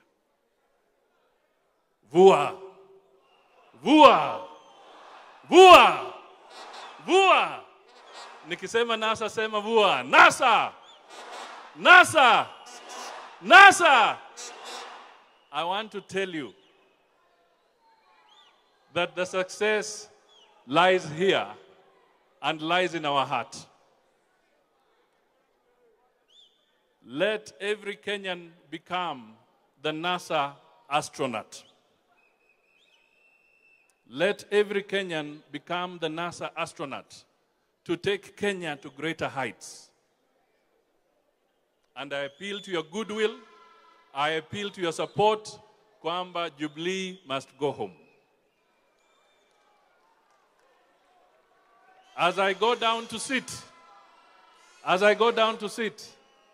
let me also convey the apologies of Honorable Moses Wetangula, ambaye alikuwa ameenda safari Uganda, na pia message of apologies kutoka kwa Honorable Isaac Ruto, ambaye alikuwa na shughuli kule Bomet. Lakini sisi wote tuko pamoja kuhakikisha kwamba Jubilee itaenda nyumbani. NASA hawa! NASA hawa! ODM NASA hawa! ANC NASA hawa! Ford Kenya NASA hawa! Chama cha Mashinani NASA hawa! Nani amebaki? Nani amebaki? Nani amebaki? Wiper Democratic Movement, nasa hawa. Raila nasa hawa. Nasa hawa. Kalonzo njoo nasa hawa.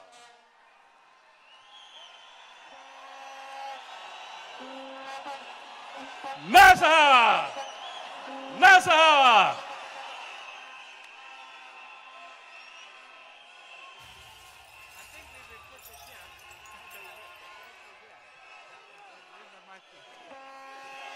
Thank you. Thank you. Thank you. Sasa ngoja niwapatie hao Wiper ndio wakapumzike. Wiper. Wiper. Kisema Wiper nasa. Wiper. Kisema ODM nasa. ODM. ANC. Ford Kenya. CCM.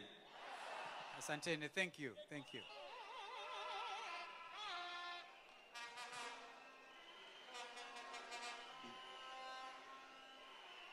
Basi, leo ni leo, asemaye kesho,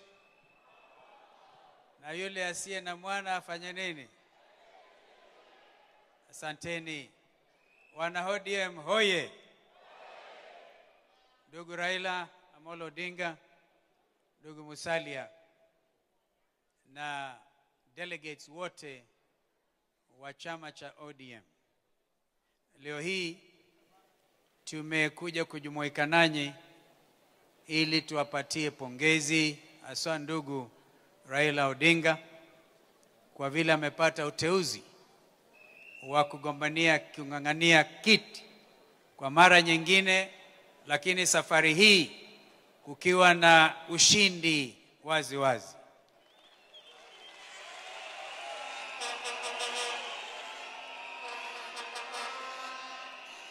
Safari ile ingine mimi nilikuwa mgombea mwenza, tulikuwa hapa hapa Kasarani na tukaweka kila juhudi, lakini wizi wa kimtandao ukafanyika.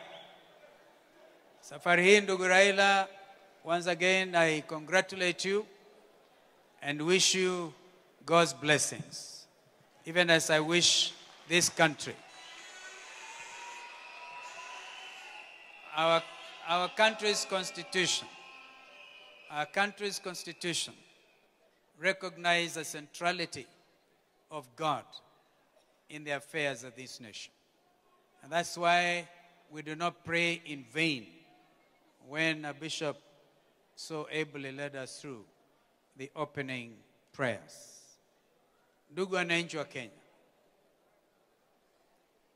mimi na wenzangu tumetamka wazi wazi, tukasema kwamba yale yaliyofanyika 2013 haiwezi kufanyika tena 2017.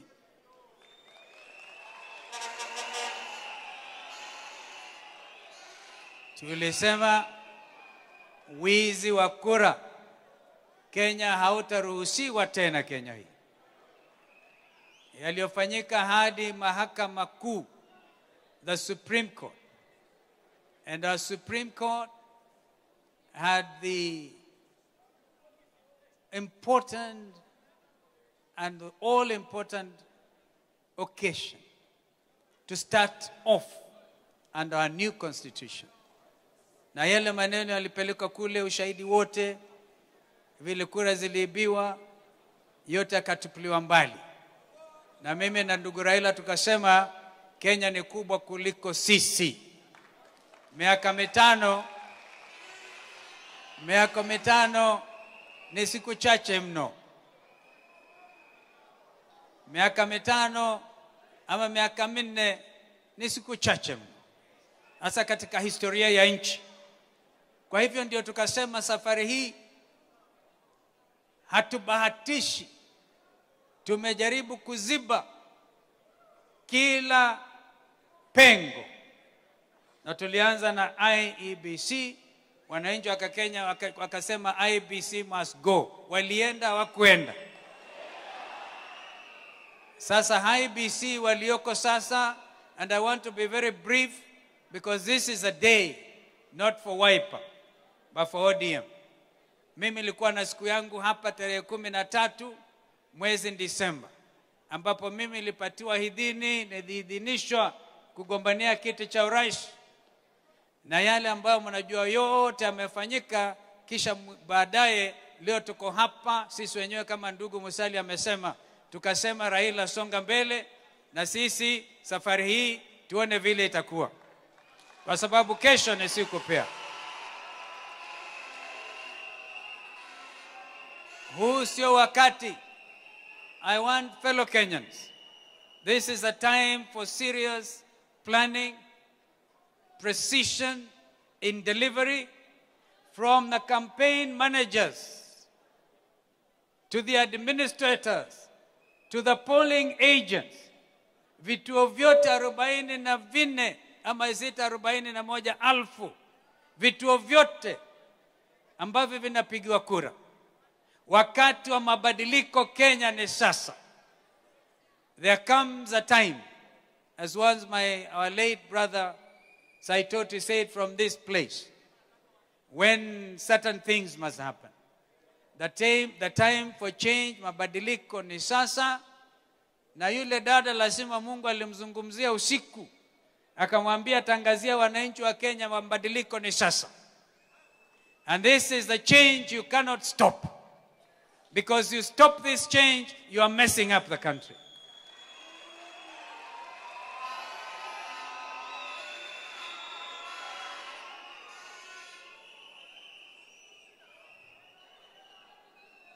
This time, ambaye atakuwa akilipa maagent, ni lazima awe mtu impeccable character. ODM, nyinyi tumemkabidhi candidate wenu jukumu kubwa. So, to whom much is given, much will be expected. You have to protect. The rest of the NASA family is looking up to you.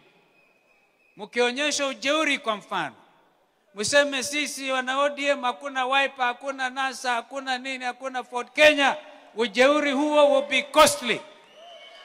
We want you to know that even friendly fire kills. Mimi nimekuwa mtu wa kuzungumza wazi, because where I am now, I don't think I need to beat about the bush or to please you, because I want to please God and my country. Kwa hivyo ushindi huu usije ukaharibiwa na sisi wana Wiper, uharibiwe na nyinyi wana ODM, uharibiwe na wewe Kidero na deputy yako Mweke. Mujue kwamba this time you will go to deliver specifically, and we are there to make sure there are no mistakes.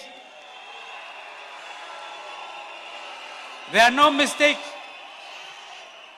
Wale ambao wamezungumza katika viti mbalimbali, all the aspirants, if you truly believe in the vision of change for good of this nation, na wewe ulikuwa unataka kiti cha women rep ama MCA ama councillor, no councillor, MCA, mjumbe, gavana, na mwenzako akakushinda, alafu wewe unaruka unaenda independent, tunaelewana? It means you didn't understand the vision. You did not understand the vision. Kwa hivyo, mimi nauliza wenzangu, the only thing that goes for that approach is Raila and I will require 50 plus 1%. Lakini hapa tutapata zaidi ya 70%. Mungu atujalie. Hizi milioni 10, 10 million strong. 10 million strong. The writing is on the wall for Jubilee. Kwa hivyo ni lazima sasa tuungane quickly. I propose quick reconciliation committees baina ya nyinyi wana ODM, wale ambao wamepata majeraha ya uteuzi, sisi wana Wiper waliopata majeraha kwa ANC, kwa Ford Kenya na CCM, so that we can look at the bigger picture.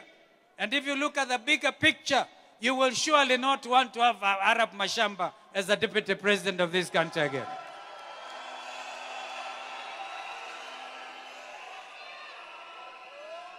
Kwa hivyo, hii ni siku ya ndugu yangu.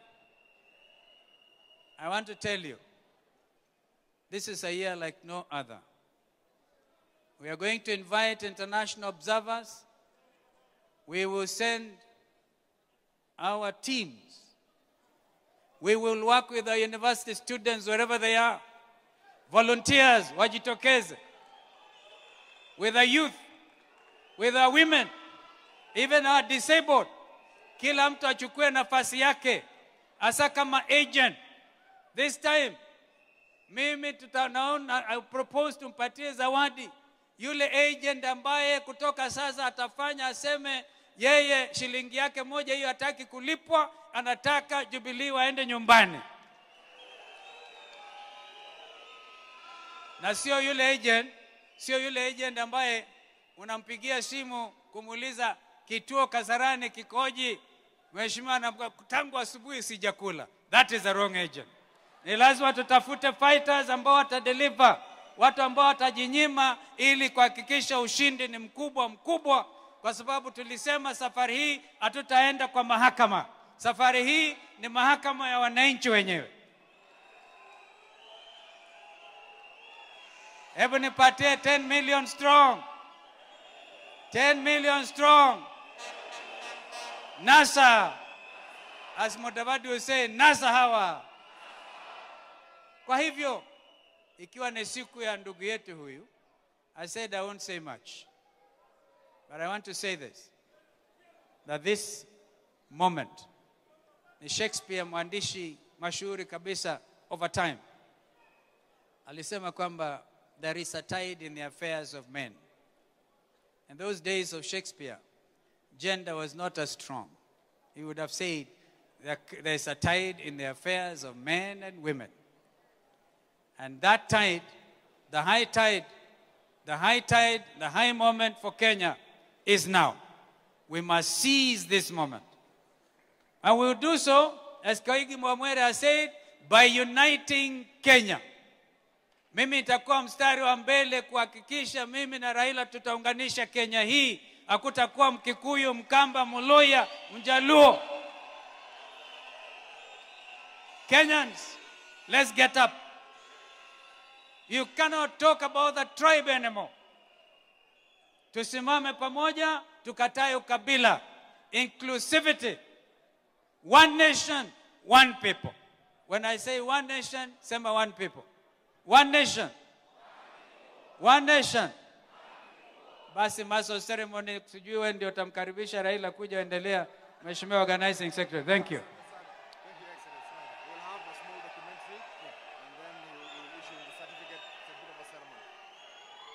Thank you very much. Our Deputy President. The Deputy President has spoken. Naomba tumkaribishe ndugu ambaye nimepropose jina lake, Mheshimiwa Raila Amolo Odinga. I stand here ready to drop my last sweat and commit my last breath to the final liberation of Kenya.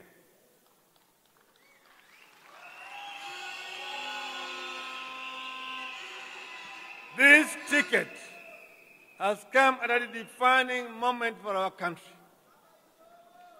Our economy is in turmoil. The cost of living is beyond reach for millions of our citizens. From the price of unga, bread and milk,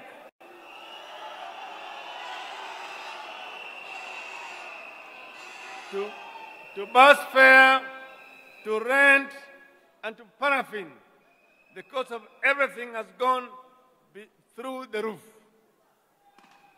Wages have fallen beyond the prices.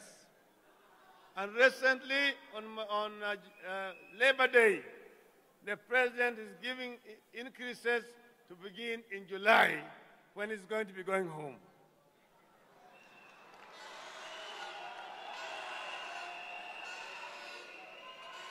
Unemployment is at an all-time high.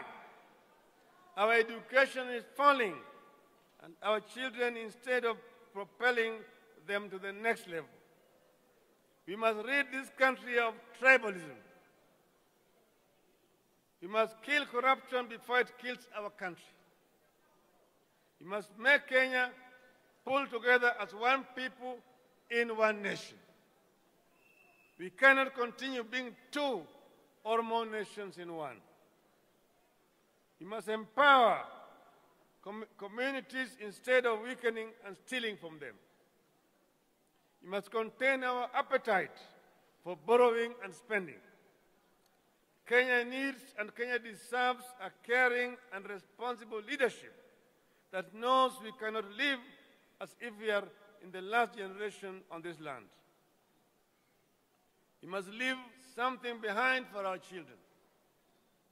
As things stand today, the only thing we are sure of transferring to our children is a huge national debt. We must protect, safeguard, and strengthen devolution because it is working for our people. ODM has a broad reformist agenda. It has always been our position that to realize that agenda, we have to join broad alliances with like-minded leaders, organizations, and political parties. This will enable us to capture the state power and put Kenya back on track. I therefore humbly accept the mandate the party has to proceed and cement alliances with Wiper Democratic Movement Kenya, Forward Kenya, Amani National Congress, and Chama cha Mashinani in my capacity as the joint opposition candidate.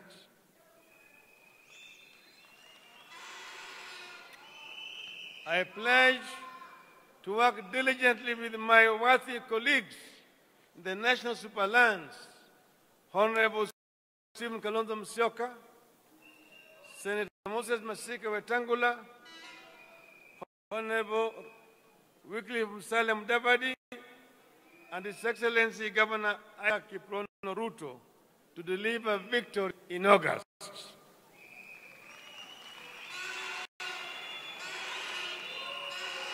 Kenyans need and deserve our victory. We must defeat the forces of impunity, the forces of greed and status quo that have roamed our land since independence, that have gotten stronger these past 4 years. To this end, and with the mandate granted today, on an era of politics of honor, integrity, decency, and honesty. We will disabuse our country of the politics of greed, deceit, and conspiracy. With my colleagues in the NASA, Pentagon, and with your support, we will disabuse this country of the notion that political deals are made to be broken. Politics and honorable in our country,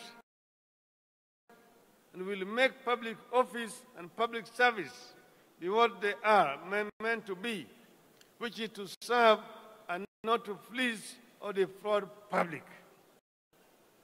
Jubilee keeps on saying NASA are only interested in power. They have created jobs for the boys. We tell them governance is about power. Jubilee wants power to monopolize it, use it to oppress our people, and to steal from them. NASA wants to diffuse power, share power, and use power to serve the people of Kenya. That is the difference between NASA and Jubilee. It's like day and night. We will make politics an honorable game in our country, and we will make public office and public service be what they are meant to be, which is to serve and to please or to defraud the public. We will leave the politics of deceit and deception to fraudsters and the masters of treachery and trickery on the other side of the divide. Let me take this opportunity to welcome our members, new and old, who have secured the ticket of our party to vie for various positions in August elections.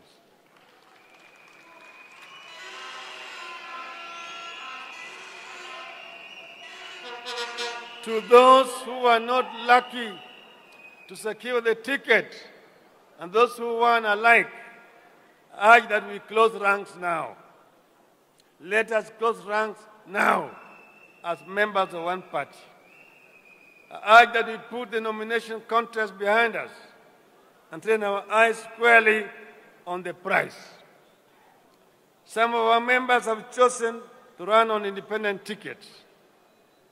We will respect their right to do so, as it is in line with the provisions of the Constitution that ODM worked so hard to bring to fruition. We wish them well. I however urge that we embark on a campaign characterized by civility and decorum.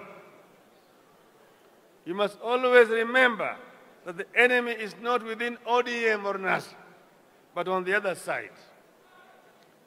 The team that Kenyans want us to subdue, uproot, and sweep out of power is on the other side. The team that brought us the Eurobond, laptops, land grabbing, Hasna Jet, NYS, JKA passenger terminal, Tasia housing scheme, Ministry of Health, NSSF, mobile clinics, and the chicken gate scandals. Kenyans cannot survive another 5 years of that thing. Jubilee must go.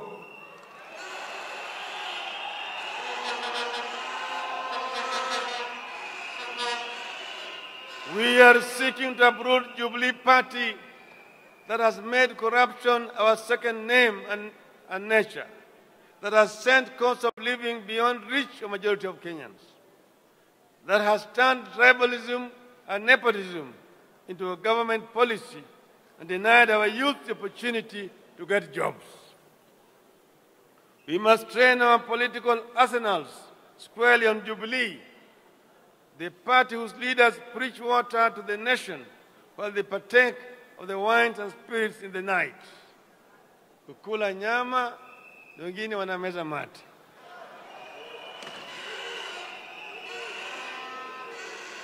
The party of lies, division, theft, arrogance, and all manner of evil that have stalked our people in these past 4 years, which must go.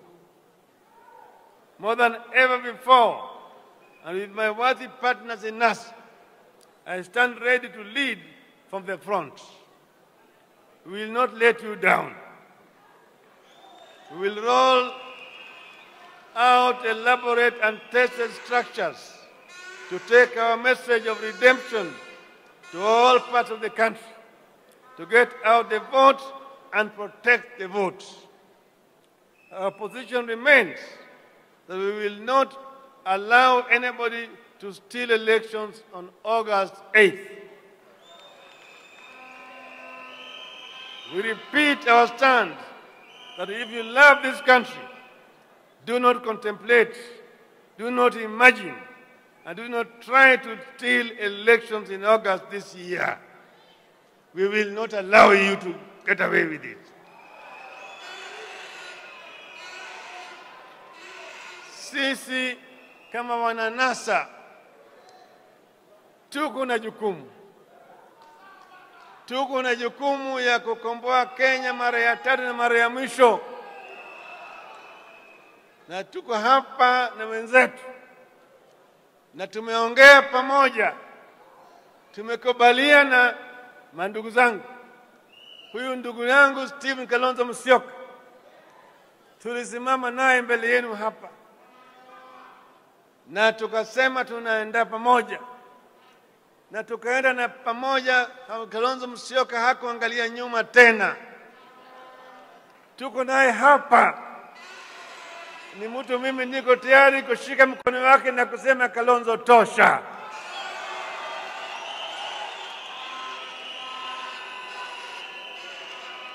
Tuko hapa na ndugu yangu Musalia Mudavadi.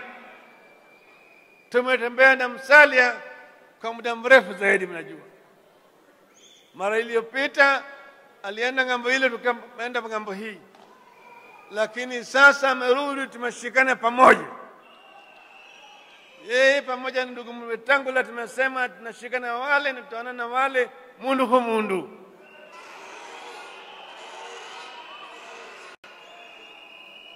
Ndugu Isaac Ruto vile vile yuko namna hiyo. Yeye alikuwa anapigwa na mawimbi pande ile. Anaambiwa ati hapa huwezi.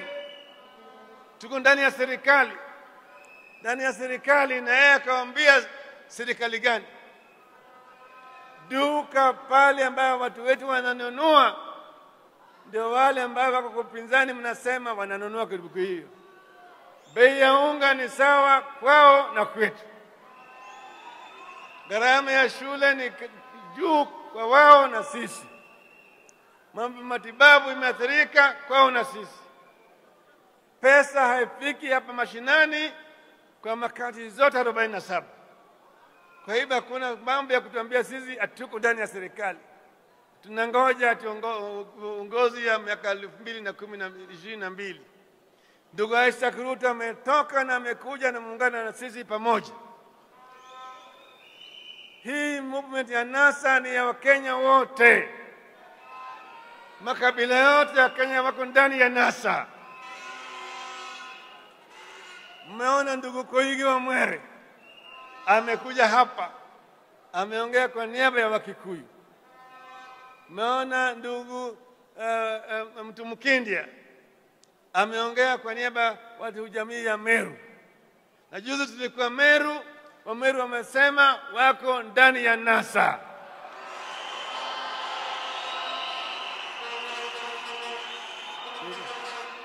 Sisi zote tumesema wakati wa kungoja imepita. Wakati ni sasa, na kama si sasa, hii ndiyo sababu Wakenya wamefika pamoja. Sisi tutarudi baadaye. Leo hii si launch ya kampeni yetu. Mimi na Kalonzo na wenzetu tutakuja kufanya launching ya kampeni ya NASA pamoja. Tukuunganisha vyama vyetu hapa pamoja yote. Kwa hivyo mkitoka hapa, wapwani mpo, watu wa bonde la ufa wako, Nairobi mpo, na Nyanza wako,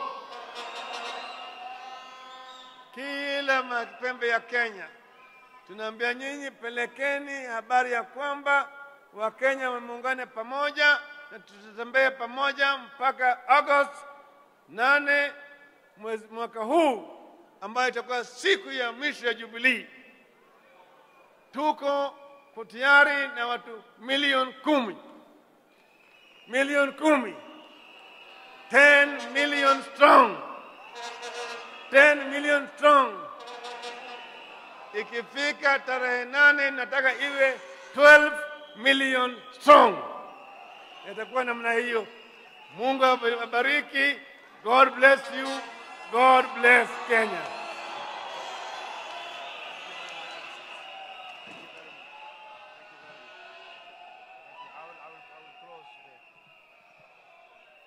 Honorable delegates, now we've come to the conclusion, and I want to thank you all for your patience and time. I want to call the chairman of ODM party to now formally close this NDC. Thank you very much, ladies and gentlemen. Delegates, hatujamaliza. We are not yet through. Please allow me just 1 minute to conduct this ceremony. I want to thank everybody who participated in organizing this function. We have the organizing secretary, the secretary general, the executive director of the party, and others, and the entire committee. Now I take this opportunity to officially close the special session of the special NDC of our party 2017. Asanteni sana. It is now officially closed.